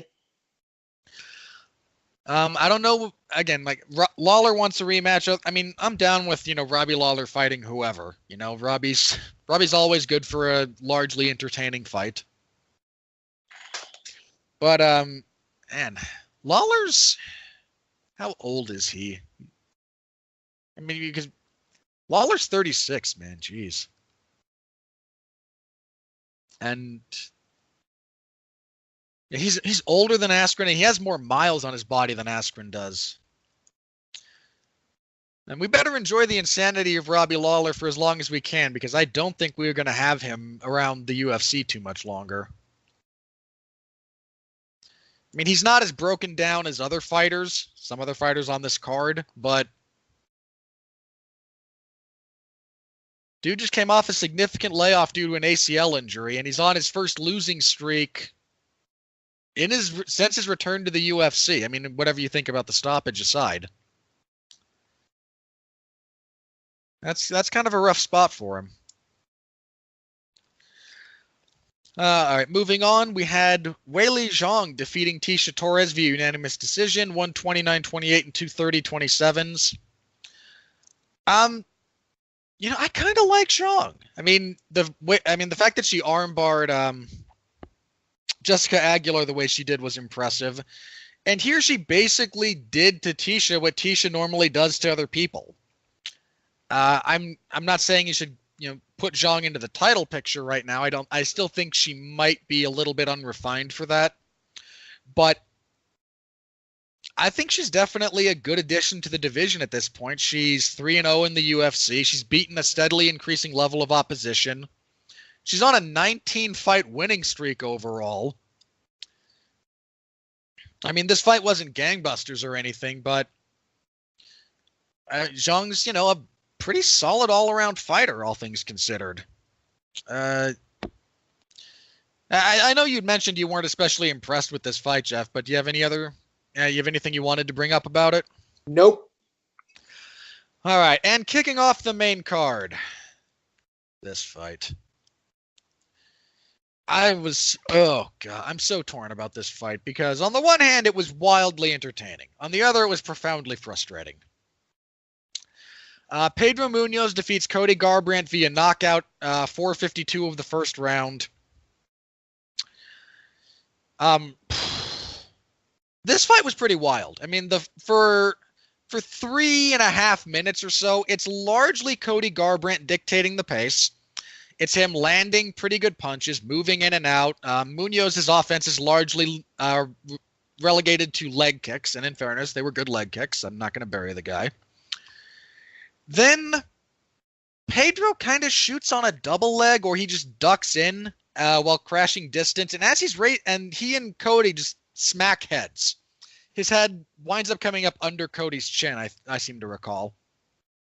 He winds up on top in half guard based on the headbutt.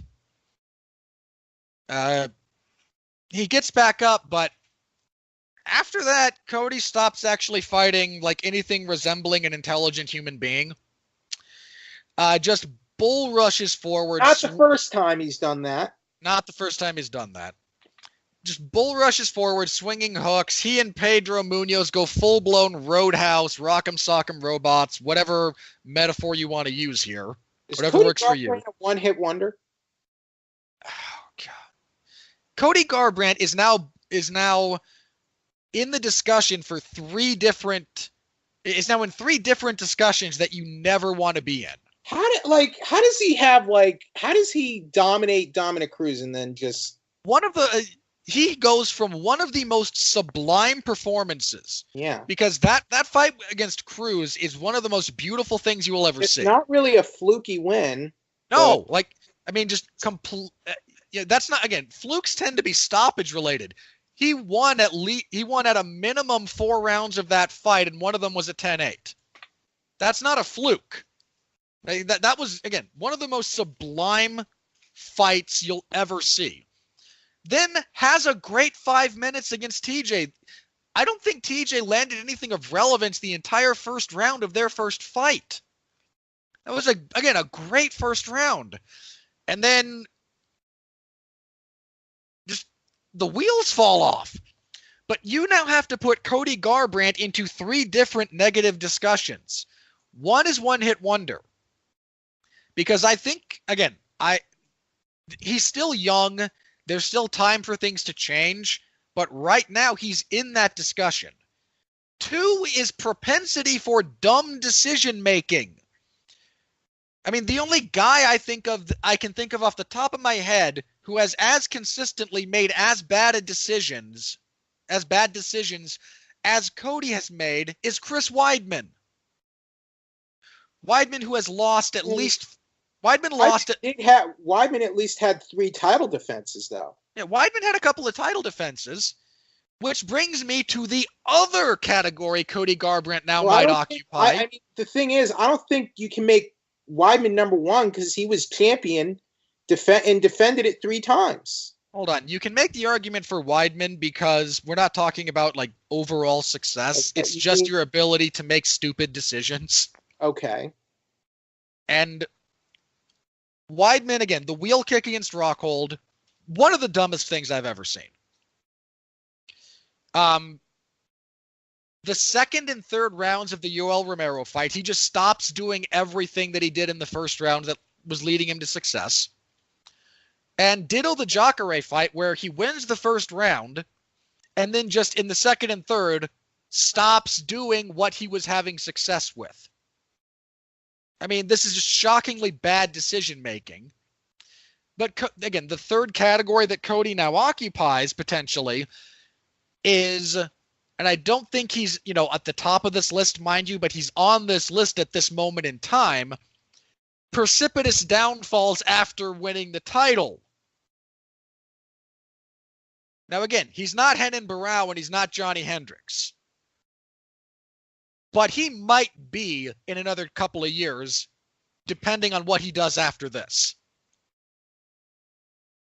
I mean, for a guy this guy went from unranked. His chin just might not be able to take it like it used to.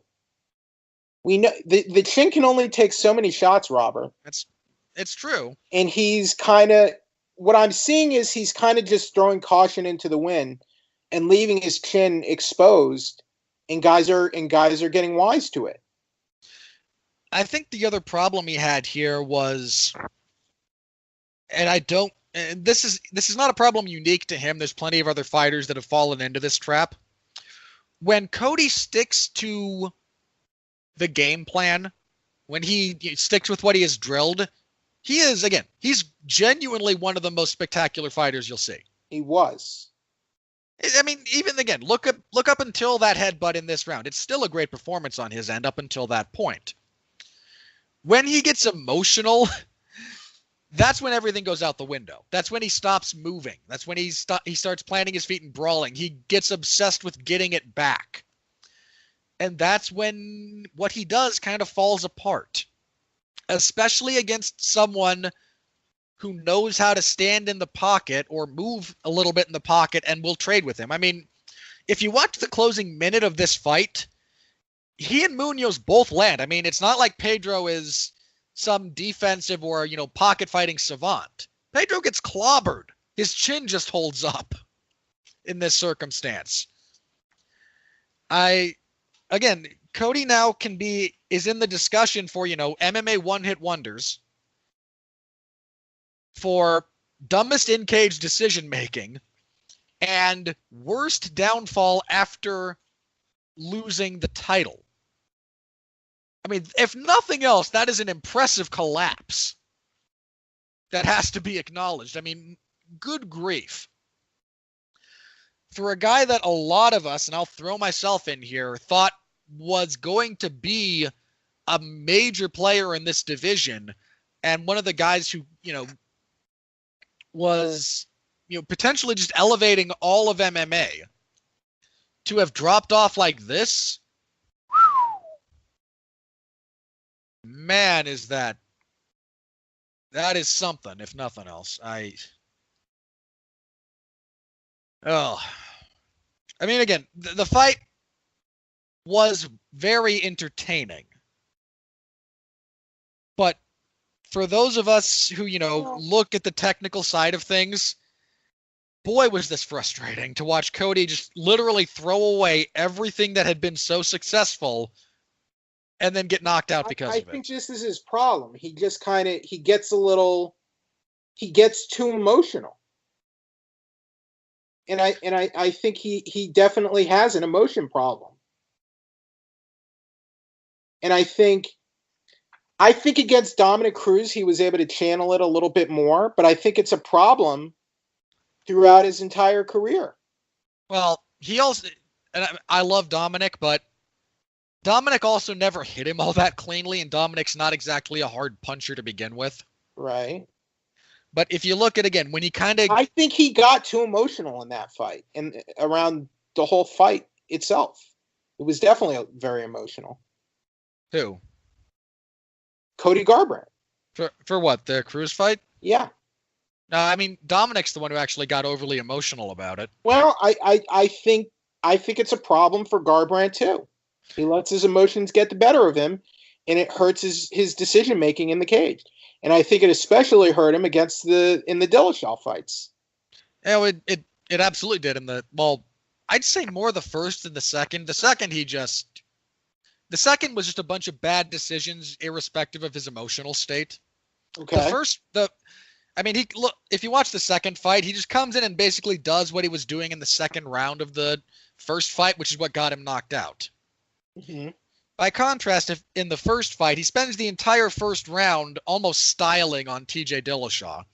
Then then he gets hit and knocked down with that high kick and becomes so obsessed with getting back the knockdown and the damage that he leaves himself vulnerable to the other one, to the follow-up sequence. Well, he left himself vulnerable here too, wouldn't you agree? Oh yeah, again, but the precipitating event, or the inciting event in both instances, is he gets hit with something and dropped, and then overly obsessed with getting that back rather than just getting back to what was working.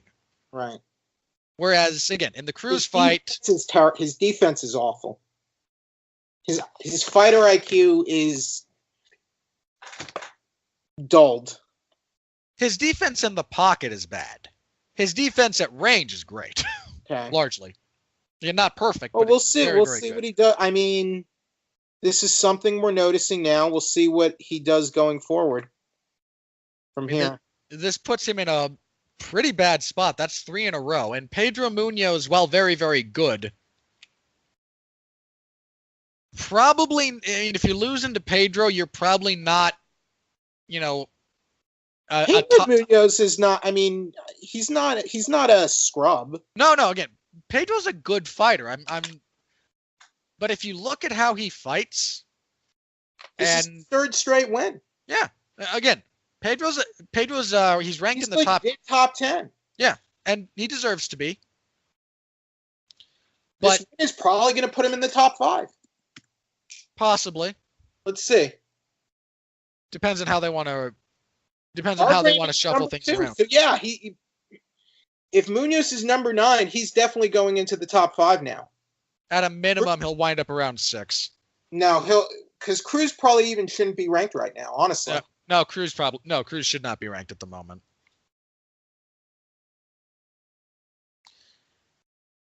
But Munoz is,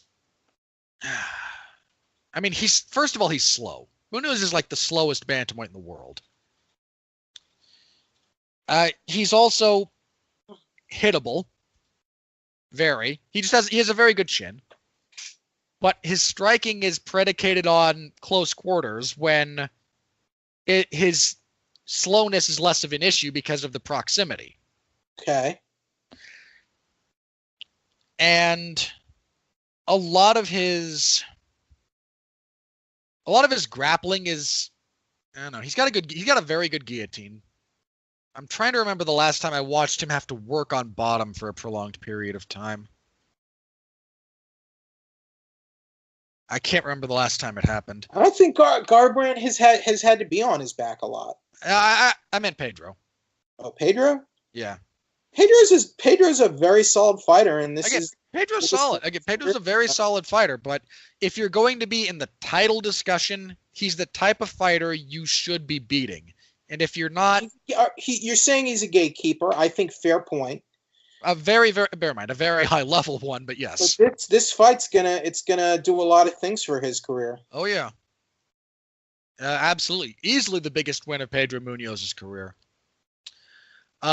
Peter Yan called him out after the fight, and I mean, I don't care who Peter Yan fights next. I want him to fight everyone in that division. I love watching that guy fight, but Yan and Munoz would be pretty spicy. I mean, Munoz calling for a title shot after this was hilarious. I mean, I get that's what you do, but sorry, buddy, you are. I mean, look, he did beat a former champion. I mean, again, he did it via first round stoppage. It's the biggest win of his career on one of the bigger platforms he's ever been on. It's what you do. I get it. I'm not begrudging him, deciding to take that shot. Fine, go for it. It's your mic time. If that's what you want to do, that's what again, by all means. Some guys pimp their fishing gear. Some guys thank God and their families. Some guys talk crap about their opponents. Some guys call it, again, it's your mic time. Some people talk about make the right decision on the election day in 2020. Some guys talk about how water is more oxygenated if there are bubbles in it, and boy, anti-aging is a great shtick. I mean, Diego Sanchez, who won last night. God, Diego is so crazy. He's doing all right now, and he got his first finish. 11 years. 11. Oh God! Look, Diego Sanchez, I am convinced wants to die in the cage, and I'm perfectly okay with watching him do so. Oh man, that's probably the darkest thing you've ever said. I mean, look. I'm under no illusions. I watch enough MMA that I'm going to watch someone die in the ring. That's an inevitability. Okay. I mean, fair enough.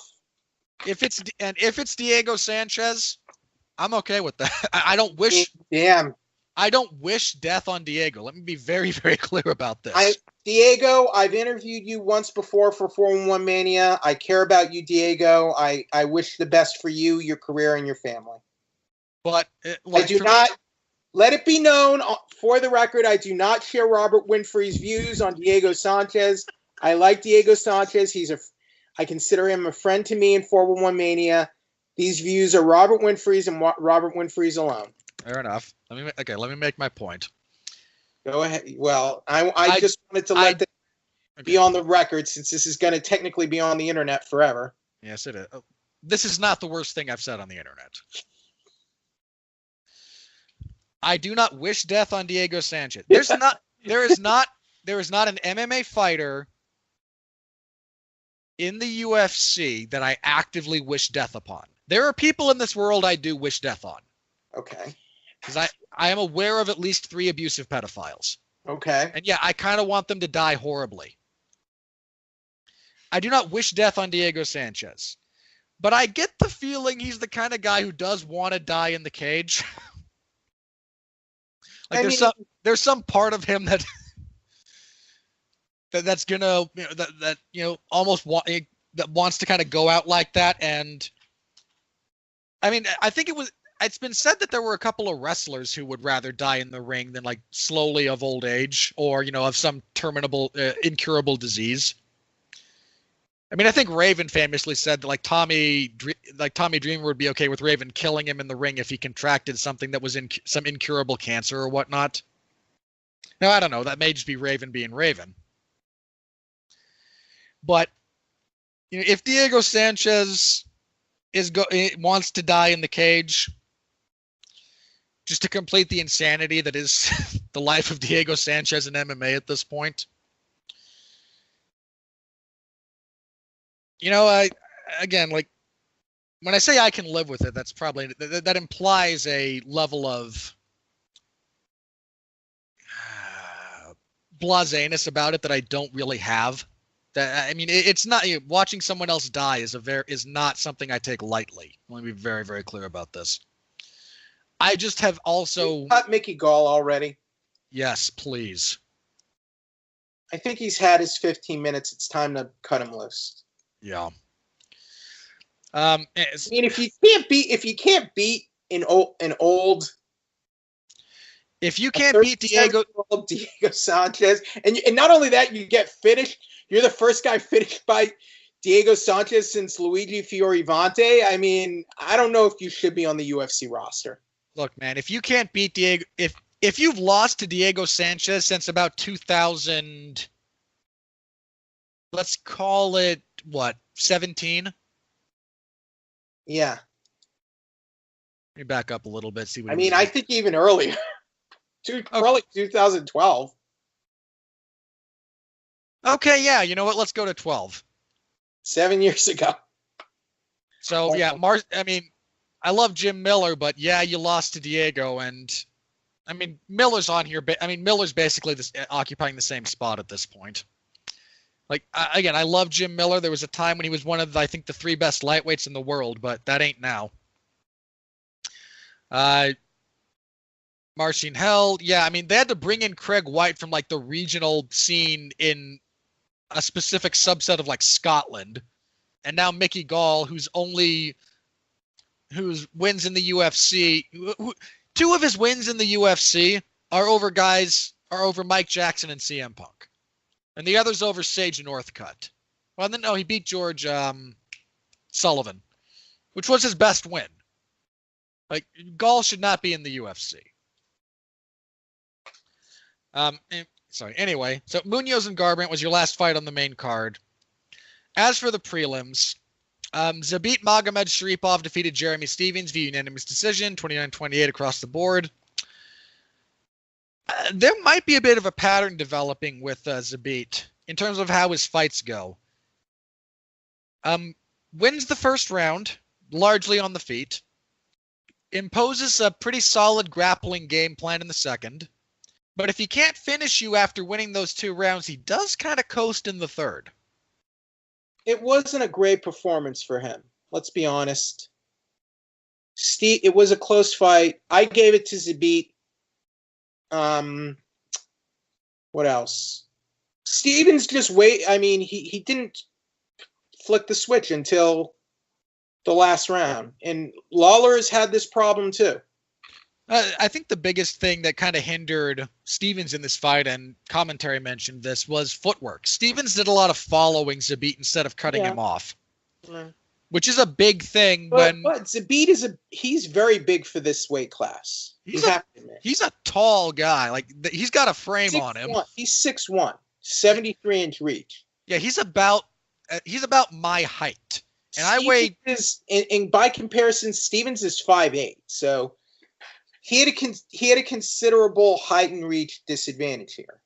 The reach was a lot closer than that, actually. Zabit's 71 to 73, but he still has, Yeah, Zabit's got short arms for how long his body is. Still less than Zabit, considering. Oh, no, again, still at a disadvantage, but 2 inches across your entire wingspan is not as big a deal. It wouldn't surprise me if Zabit does move up someday, because, he's 28, so maybe he's comfortable at this weight, I don't know. But it wouldn't surprise me at some point down the line. I mean, just given his size, yeah. But and there are things, he stayed a lot more disciplined in this fight than Zabit has in the past. He also his footwork was better in the sense that he showed the ability to move in both directions. He does a lot of circling to the same side if you will let him. He does a lot of, I think it's to his left, is his primary, the primary direction he circles. If you cut him off, I mean, kind of the joke was, well, can he even, he's like a NASCAR driver. He can only turn left. Turns out, no, he can go both directions. So, and again, he had some pretty nice footwork, moments of footwork along the cage when Stevens would suddenly cut him off. Then he would bait Stevens into moving one way, slip out the other side. So, again, there were things about this that were much more refined than some of his previous wilder fights. But I think two things that are going to be, again, that we have to pay attention to with him going forward. One is his cardio, because he does kind of, again, he coasts a little bit in that third round, and I don't know if it's just I've won the other two, I don't feel a whole lot of need to risk things, or if it's a genuine conditioning thing, especially after a second round that's usually more grappling heavy. And he seems to lack a little bit of power in his punches. Now, you can mitigate that in MMA, with knees, kicks, elbows, etc. But it's something to pay attention to that, if he can't force someone off of him with punches, again, there's ways to go around that, but I think it bears watching, how much firepower he actually has in his fists. Johnny Walker, good grief, this man defeats Misha Serkinov 36 seconds of the first round with one of the most beautiful flying knees you'll ever see. I mean, Johnny Walker is an explosive athlete. I know people say that we seem to only apply that term to black folks, but no, man, Johnny Walker's an athlete, and his setups, man. Anyone can throw a flying knee. It's not actually that hard to jump and place your knee where you want it to go. It's really hard to get your opponent into the position you want them to be in before you throw it so it lands. Finish an opponent with a flying knee. It doesn't happen often. Again, anyone can do a jumping knee. Getting it to land the way you want it to land, that's the hard part. And he completely locked up Misha Serkinov with feints. By the time he throws this knee, Serkinov is trying to defend, I think, three different things. One, he raises his lead leg because I don't know if he's worried about a leg kick or what, but he raises the lead leg. He ducks to avoid something coming at his head. And he brings his arms, I think one of them was reaching. I can't remember if it was his right or his left. Serkinov's a southpaw. It was probably his right. Was actually kind of reaching out towards his opponent either to parry something, to deflect, or close distance. I don't know. But he has so overloaded Serkinov's brain in just that short amount of time that when he throws this flying knee, Serkinov is now defending three other things, which leaves him in a completely vulnerable position to the technique Johnny Walker chose to use. Serkinov is, again, on one leg, bent over at the waist, and kind of along the back, and has one arm reached out, not defending himself, as that knee comes flying up into his chin. That is baffling to me. The setups that he was able to get together in that short amount of time to land that, to bait that opening is, I mean, again, like that's how you use a flying knee. You don't just throw it when they're kind of backed up against the fence because you don't have something better to do.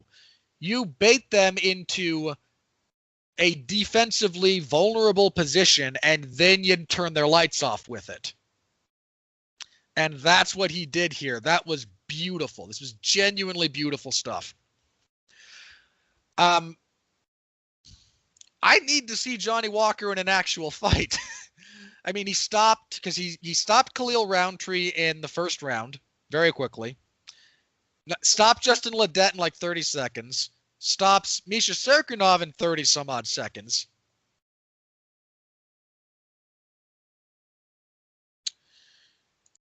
And I need to see this guy fight over, a full 3 rounds, please. Cody Stamann defeated Alejandro Perez via unanimous decision, 229-28, 130-27. This was all right. Diego Sanchez, as we previously alluded to, stops Mickey Gall with strikes in the second round. Cut Mickey Gall. He should not be in the UFC. Edmund Shabazian defeated Charles Byrd via TKO with the Travis Brown-style elbows in 38 seconds. Shabazian might be somebody. Macy Chiasson scored the 5th or 6th. I believe the 5th fastest TKO finish in women's bantamweight history when she stopped Gina Mazzani with punches at 1 minute 49 seconds of the first round. And Hannah Cyphers defeated Poliana Viana via split decision, 229-28 for her, 129-28 for Viana. A lot of meh. All right, Jeff. Again, there was some good stuff there. So what do you want to talk about? What are your burning desires? That about does it for UFC 235 for me. All right. Very briefly on UFC Fight Night 146. God, 6. Lewis versus Dos Santos. Again, there's a few decent fights here, but I think we're just going to do quick hits for the whole card. Mark time. So basically, we have Derek Lewis versus Junior. This is borderline a 1-fight card. It's up there, yeah. We have Lewis versus. There are a couple interesting. Again, there's a few that if you dig deep, there's a few. It means I think versus Nico Price is a decent matchup.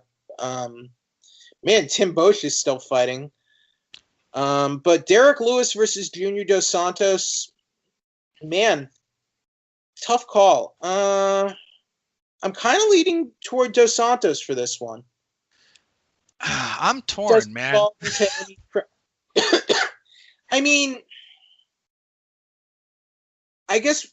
see how Lewis performs coming off that fight with Cormier. We'll see if he's still motivated and stays in shape and whatnot. But Dos Santos, he's 2 back-to-back wins, and he knocked out Tai Tuivasa. So he's kind of, I'm not saying he's on the comeback trail here, but he's looking better than he has in years, really since he beat Mark Hunt, and that was in 2013. Yeah, if Junior stays mobile, I think he can absolutely win this fight. He's been adding a lot of that calf kick into his arsenal lately. He has the boxing. He's a good technical boxer. I think as long as he stays mobile and varies his offense, because if he stands flat-footed and kind of trades with Derek, that's not going to end well. Let's not forget, Junior, it was a close fight, but he did beat Stipe. The first time, yes. Oh, yeah. In the first fight, he did win. Yes. Then, lost the rematch. Right. But again, I think this is a winnable fight for Junior, and I'm picking him based largely on sentiment because I have a big soft spot for JDS. Well, to me, it's not just for nostalgia. Lewis does have technical deficiencies in his game. Oh yeah, he does sometimes have cardio. His cardio is not terrible for the division. For heavyweight, his cardio's bad, but he manages it, which is an important distinction.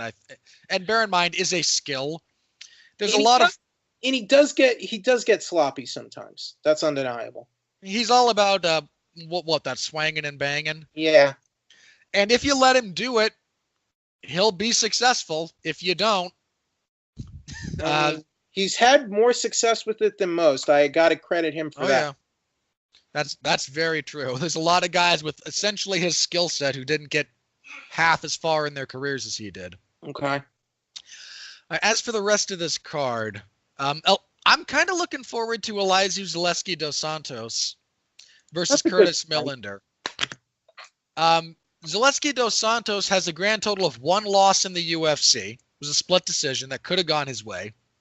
Since then, he has won 6 fights in a row. 6. He has finished Luigi Vendramini and Sean Strickland. He finished his last 2, yeah. Again, I like this guy. I think he's relatively underappreciated in the division. And Curtis Millender, good too. on a long winning streak, including 3-0 in the UFC. Knocked out Thiago Alves in his UFC debut. With a beautiful knee up the middle. I mean, this one's going to fly under some radars, but that's a good fight. Tim Means versus Nico Price. If you like the kind of like, the ugly, gritty style of fighting, I think that's what these two are going to bring. I had high hopes for Price at one point, but coming off of that loss to Abdul Razak Al Hassan, that was not an inspiring performance. Means defeated Ricky Rainey. I kind of like Means here.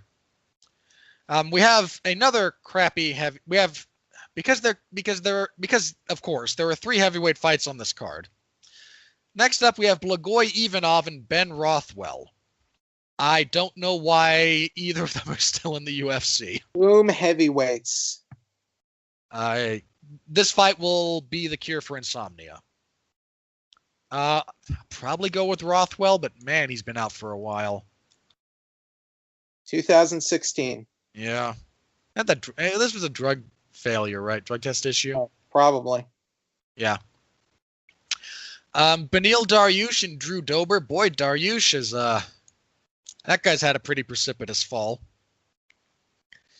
I mean, he's coming off of a win, but I mean, Dariush was very nearly a top tier guy for a while, and never seemed to really break through. Drew Dober's on a career best run for the UFC. I got to go with Dariush here. I mean, Dober's a tad one-dimensional. Kind of 50-50 on this one. I mean, given Dariush's decline, yeah, that's fair. Tim Boetsch is fighting Omari Akhmedov. We have Ben Rothwell and Tim Boetsch on the same card. God help us all. Tim Boetsch, coming off that, he got choked out by Shoeface. I miss Shoeface. Whereas Akhmedov, didn't he get stopped in his last fight? No, he fought to a draw with Marvin Vettori. I don't know. I'm gonna lean towards Boetsch, but those are 2 guys who are gonna walk forward, plant their feet, and swing kind of crappy hooks at each other. I'm actually looking forward to this next fight: Anthony Rocco Martin versus Sergio Moraes. These are some good grapplers here. Sergio Moraes is a former, world champion several times over. Moraes' he only has 2 losses in the UFC. One was up at middleweight when he lost to Cesar Ferreira, and then he got knocked out by Kamaru Usman, who's now the champion. He's on a 2-fight winning streak. He submitted Ben Saunders in his last fight. And Rocco here, and with his sideburns, I'm happy to call him Rocco, on a 3-fight winning streak. He is 6-1 in his last 7, and arguably won the one fight that he lost during that stretch. He's undefeated since returning to welterweight. He's 3-0. This is a pretty good fight. I kind of like Rocco here. I'm leaning towards Martin. Marion Renault fights Yana Kunitskaya. This is a lot of yawn for me. Lean towards Renault, but Grant Dawson will fight Julian Erosa. Meh. Cut the loser, if not both of them. And our other heavyweight fight for the evening, because they just go downhill, Maurice Green will fight Jeff Hughes. I think Green has fought in the UFC before, but I'm not sure on that. I don't care. I don't care who wins that. Louis Smolka, this is a bantamweight. Louis Smolka will fight Matt Schnell. Smolka's on a 4-fight winning streak. I mean, he just returned to the UFC with a win. He got cut after going on a 4-fight losing streak. Has finished all of his last 4. Schnell Has won his last two. This is a decent enough little fight. Probably Smolka, and then Schnell will be cut because... No, he's up at bantamweight here. Still, they're going to be thinning that division in a hurry. Alex Morono will fight Zach Otto. That's... that might be interesting. Probably not, but it might. I'll go with Morono there. And then kicking everything off, we have Alex White versus Dan Moret. Probably go with Alex White. This is Moret. Oh, no, Alex White got choked out by Jim Miller. Lost. Oh, God. Alex White is not good. Never mind. Dan Moret may not have a Wikipedia entry, but I think he'll beat Alex White. That entire event will be on ESPN Plus this coming Saturday. So, Jeff, any other burning desires from this card? Nope. All right. Okay. Was there any major news items we wanted to touch on? It's been kind of quiet. So, is there picograms? Fair enough. Let's see. In moderate fairness, Dana White. Yeah. I was going to say, in moderate fairness to that point, there's rumblings that John is not the only fighter suffering from that problem. But there's one other one, but they can't say who it is yet. Yeah, they're not allowed to disclose yet who's involved in that. But and again, I'm not saying that proves anything, but it is another point of data that should be considered. Again, if you still think John Jones is juiced to the gills and cheating and whatnot, I'm not going to convince you otherwise. But Dana White seems adamant that Cormier will get the Brock Lesnar fight. He says he hasn't spoken to Brock Lesnar, and I guess he's waiting on Brock Lesnar to fulfill his WWE commitments. Again, we talked about it earlier, but it looks like he's high on the idea of Thiago Santos versus John Jones next. I don't really have a problem with that, but I mean, if the Lesnar fight doesn't work out, I think you might as well just do Cormier Miocic too. I can live with that. I mean, unless just for the old shits and giggles, unless you wanted to just do another title opportunity for Francis Ngannou where he will inevitably fall short and we can just kill off any hope he has of being a legitimate attraction in the UFC because DC would just ragdoll him. Okay. Let's see. Since we spoke about Matt Hughes earlier, there were some allegations from his wife, Audra, and his brother, Mark Hughes, of assault and domestic abuse. His brother, Mark, accused Matt of assaulting Mark's teenage son due to a disagreement. Matt Hughes then issued a statement denying the abuse allegations. Make that of what you will. I think that there was a restraining order from his family members against him. And his wife has filed for divorce. Okay. So... I don't want to get too much into this because, let me say this. I don't know. We're going to get into a bit of a chicken or an egg scenario here in the sense that Matt Hughes pretty clearly suffered a traumatic brain injury of some variety when his car was hit by that train. And possibly before. And almost certainly before. I mean, the man was knocked unconscious several times. Now, hang on. Complete speculation. Do we know why he was hit by that train? I have no earthly idea. Could it have been because of traumatic brain damage? I mean, yes.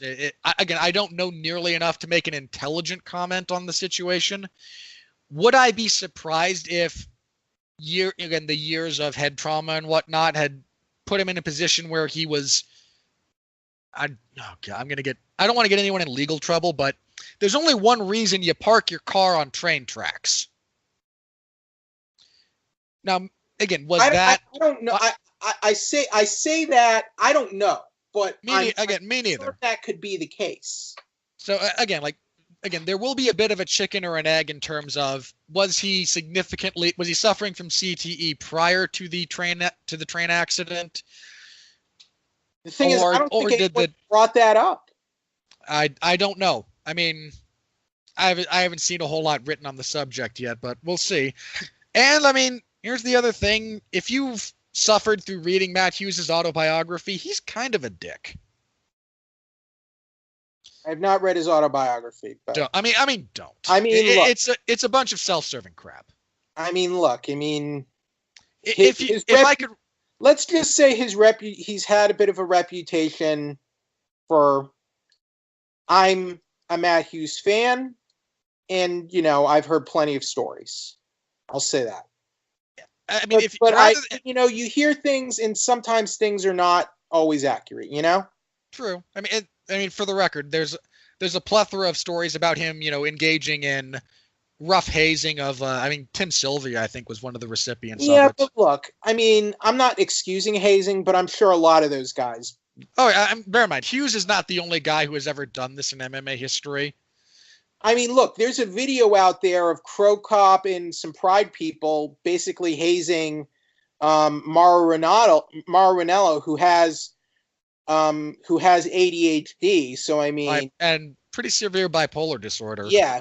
I mean, so is that really okay for them to do that to someone suffering? No, I mean, again, I think I'm not saying send those guys to jail. I'm just saying, whatever. If we're trying to bring up whether or not Matt Hughes was a vastly immoral person in his time, I don't think that's the case. Okay.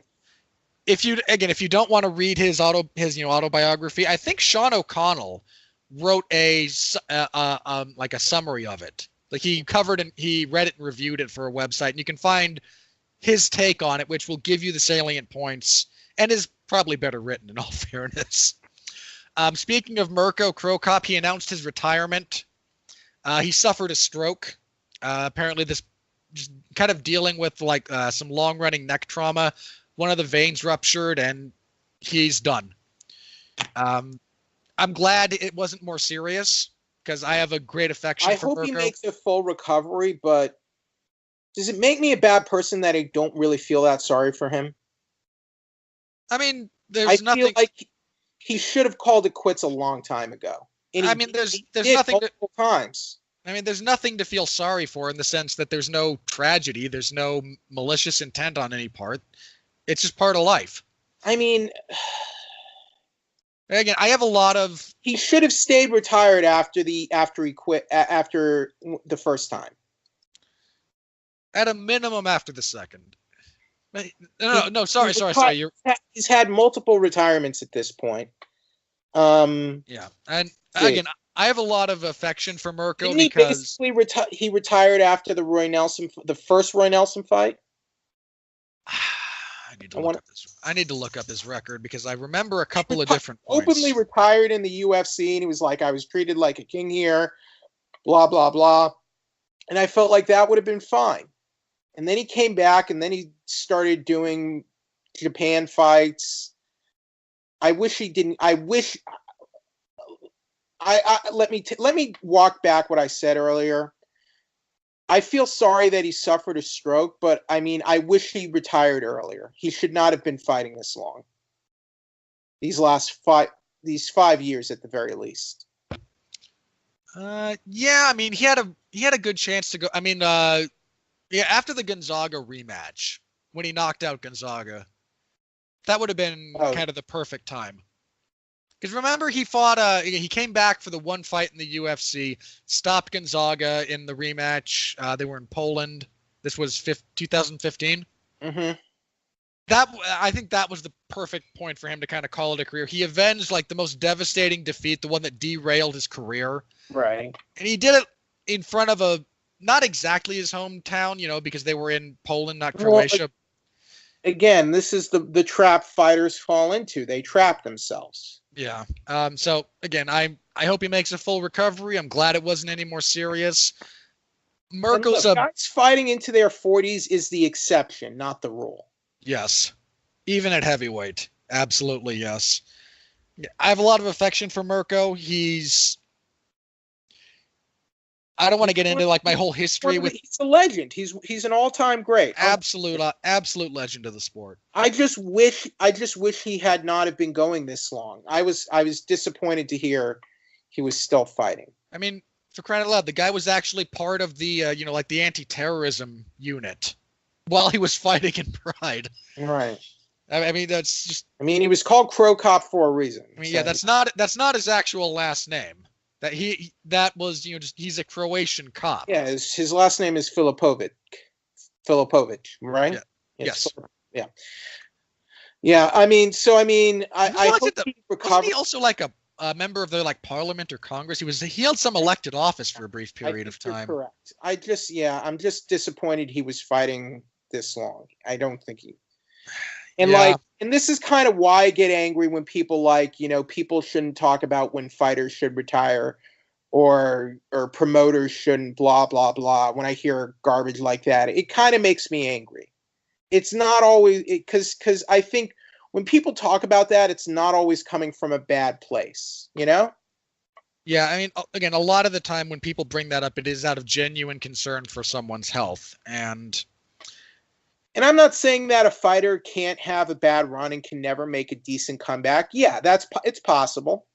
It's possible we can be wrong about that. But, I mean, let's see. I mean, Crow Cop he hasn't lost in all these fights he's had the last 5 years. That doesn't mean he shouldn't have retired, in my humble opinion. I agree. Just because he won a bunch of fights, mostly against tomato cans, doesn't mean he should have kept fighting. I'm sorry. No, I don't disagree with you there. But whatever. I mean, Crow Cop, I hope you're going to be okay and you'll be able to live a decent life after having that stroke. But I don't think he should have been fighting this long. All right. Let's see. We have Those are major news items. Unless you had any thoughts on stuff from the last couple of weeks, because I know you missed last week. The interim title fights, I guess. If you would like to make a comment. Like matchups. My assumption is that my understanding is that Khabib's not going to be fighting until November, possibly. That is what seems to be indicated at the moment. I would just, strip Khabib and make Poirier versus Holloway for the title. That's what I would do. Okay. Enough of this interim. To me, the only interim thing that's justified is Whitaker, because Whitaker hasn't defended the title ever, and he's injured, and he gets injured a lot. So he gets sick or hurt a lot, and you can't even deny that, Robert. So, oh no, I think it's a borderline tragedy that someone as good as he is. I'm saying give Whitaker one more chance, just because this was like such a freak thing. But if it happens again, you're going to have to strip him.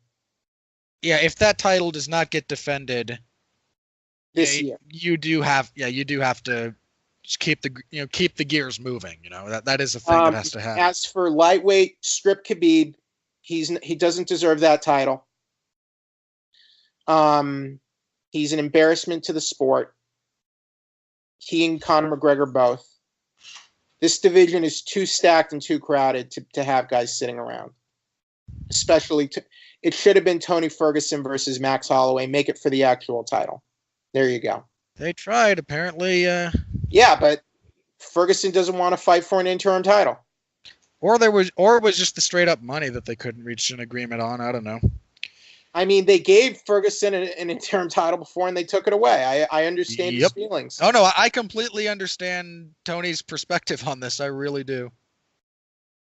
That's all my thoughts on the matter. Utterly random fact about just purely random trivia, very briefly. Mm-hmm. Because Poirier versus Holloway is a rematch, right? They fought in 2012. It was Holloway's debut. I like Holloway this time. So do I. But one other thing of some note happened in 2012. That was the last time Tony Ferguson lost a fight. To Johnson. Yeah. Just as a brief, again, crazy stat. Tony Ferguson has not lost a fight since Max Holloway has been in the UFC. He does not get a fraction of the respect he deserves. Not a fraction. I largely agree. I love Tony. Tony is one of my favorite fighters to watch. he is one of the best. We're talking about Tyron Woodley earlier. Tony Ferguson is one of the greatest lightweights ever. And yeah. He's never gotten an actual title shot. And that's despicable to me. Well, if it's despicable if the entire thing had been nefarious. I mean, what happened with Khabib was nefarious. No, Yes. Khabib and Conor was nefarious. Tony blowing out his knee because he wouldn't take off his Ray-Bans indoors is not nefarious. Well, that's stupid. But they were gonna fight for the belt. They were gonna fight for the actual title. Tony blows out his knee a week before the event. Some people have to wear their sunglasses at night, Robert. I know. Look, I've been known to wear sunglasses indoors a time or two myself. I just would never ever do it inside a television studio the week before the biggest fight of my life. People do that. Look, Tony's a total madman. I mean, I respect it. I really do. Being a madman is why he's so good. In a lot of ways, yeah. I mean, and again, honestly, I would love Tony versus Max is like my dream fight right now in all of MMA is those two. Because you have the wild man in Tony Ferguson, one of the more unpredictable fighters, a machine of pressure and violence and pace, who leaves openings against a man with, again, a great pace of his own, great cardio in Max Holloway, who makes reads and adjusts to you better than anyone else in the sport, minute to minute. I like Holloway just because I feel like Holloway has really developed before our eyes. And, I mean, look. Holloway Holloway went from being the guy who got beaten by guys like Poirier and Conor McGregor to finishing Jose Aldo twice. And Jose Aldo is still a top 5 featherweight, even after those losses, right? Based on the rankings, yes. He's still beating top 5 contenders.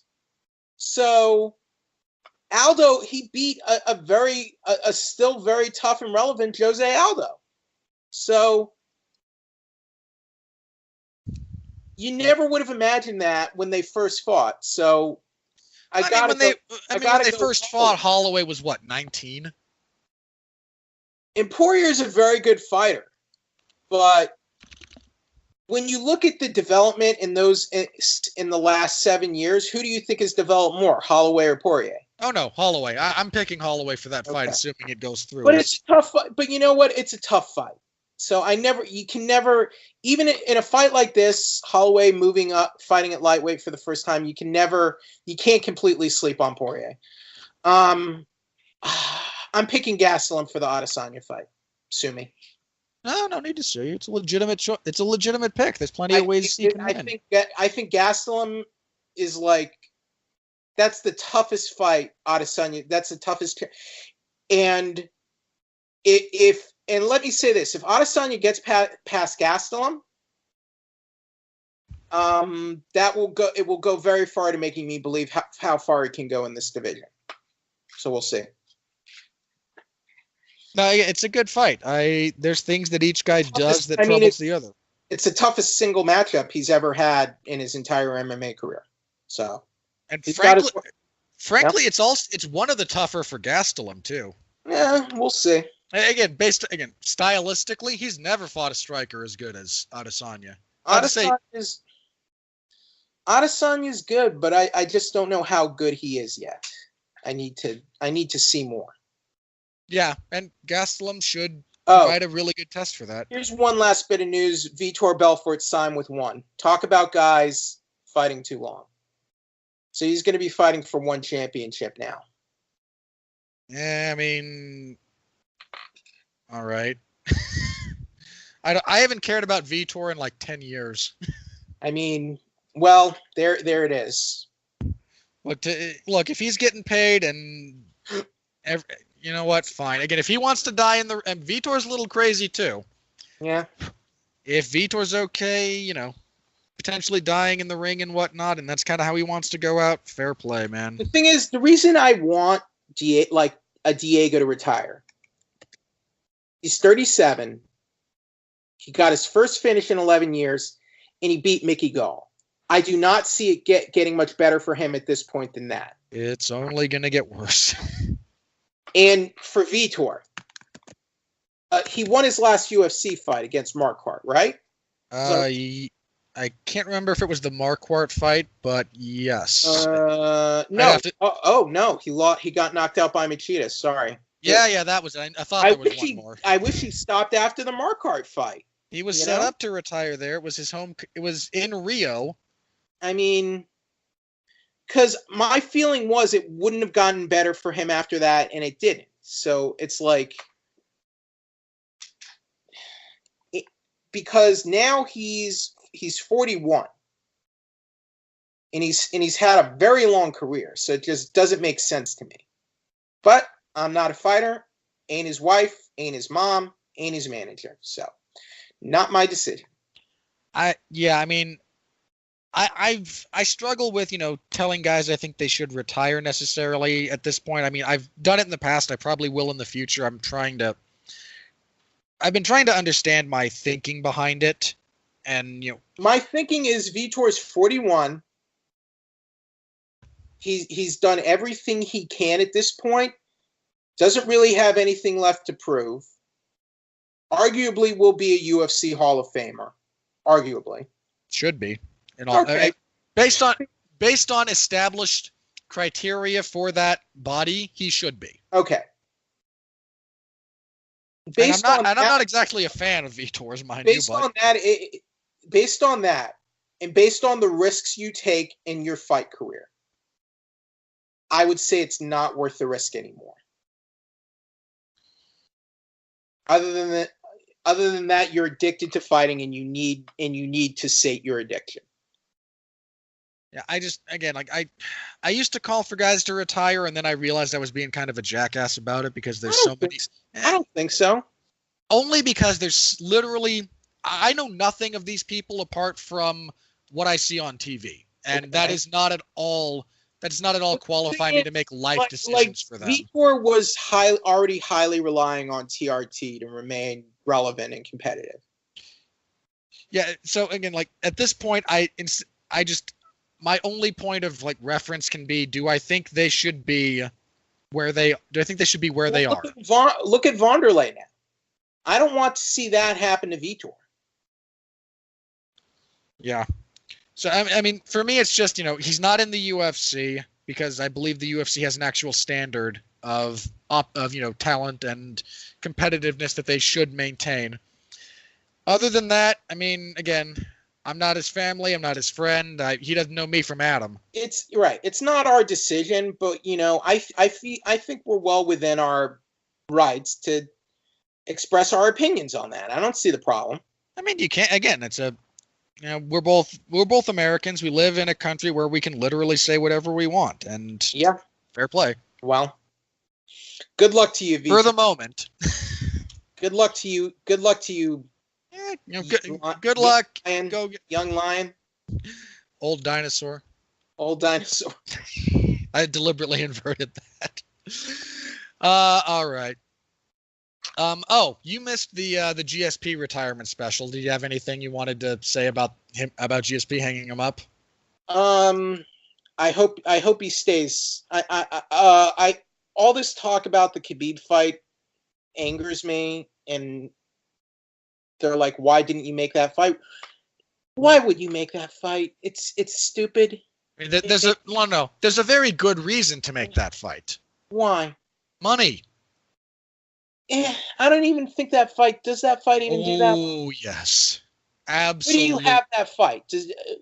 GSP wanted that fight at lightweight. That's stupid. Stupid. I mean, no, I agree. Stupid. Look, if I were, in the UFC's position and I were told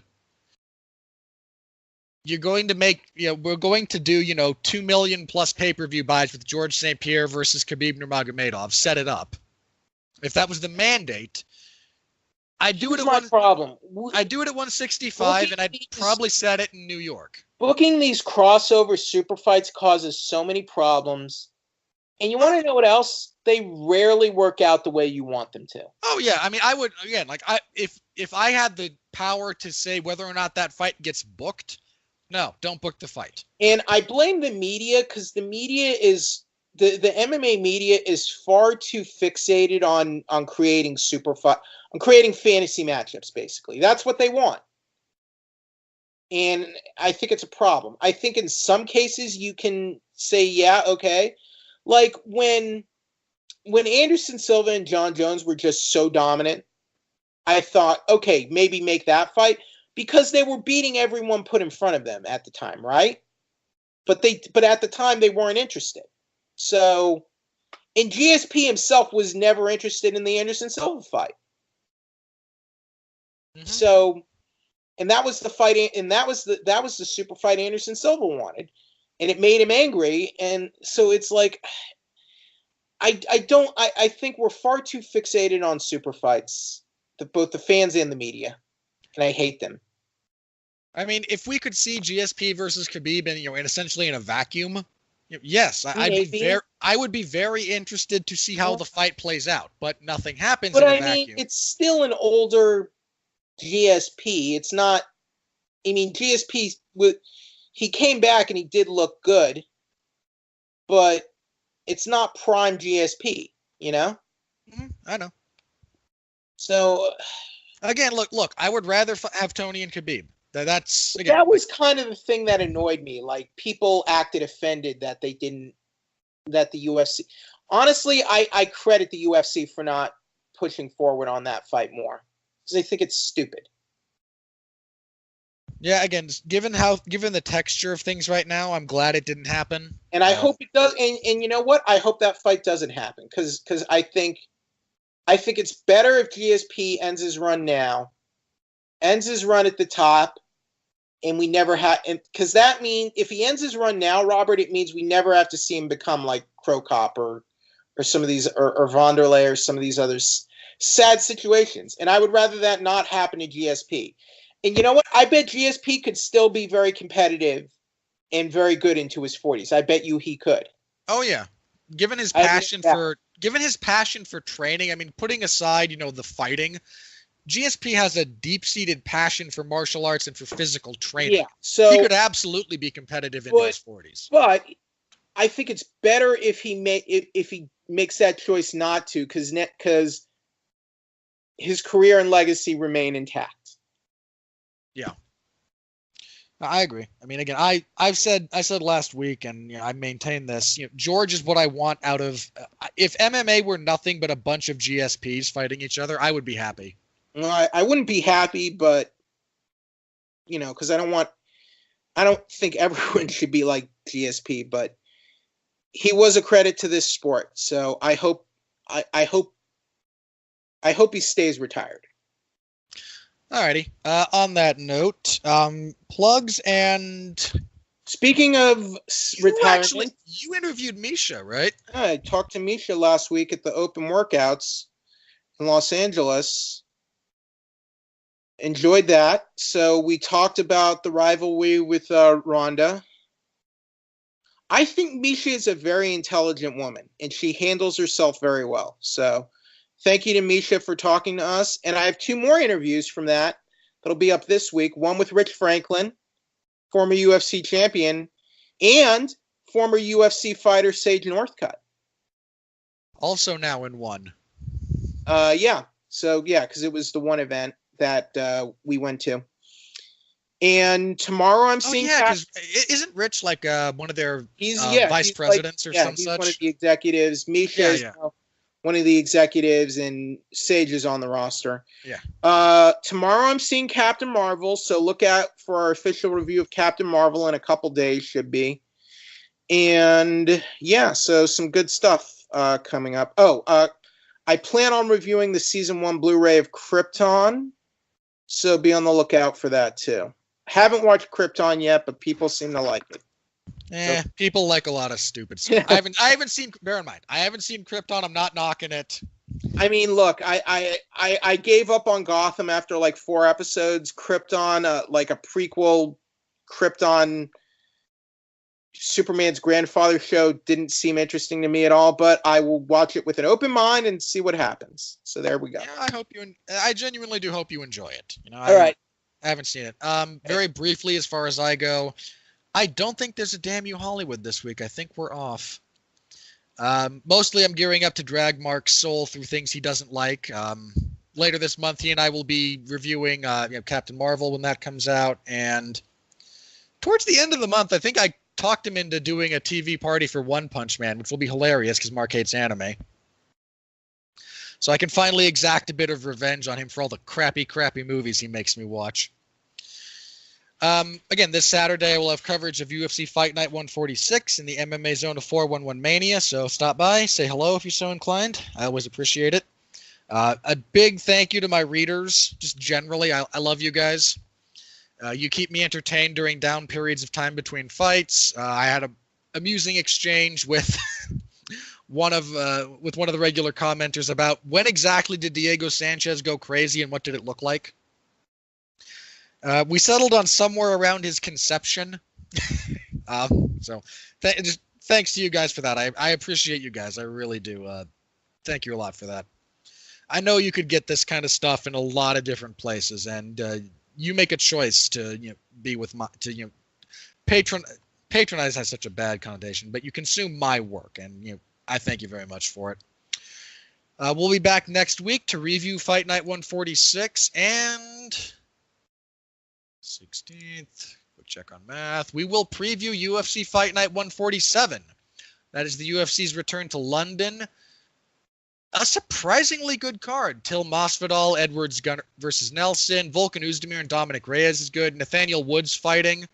One of the better up-and-coming bantamweight prospects. So, pretty solid card, actually. Again, so come back next week for that. Thank you all very much for listening. Thank you, Jeff, as always, for being here. Always a pleasure. Until next time, stay safe out there, and please continue to be well, be safe, and behave.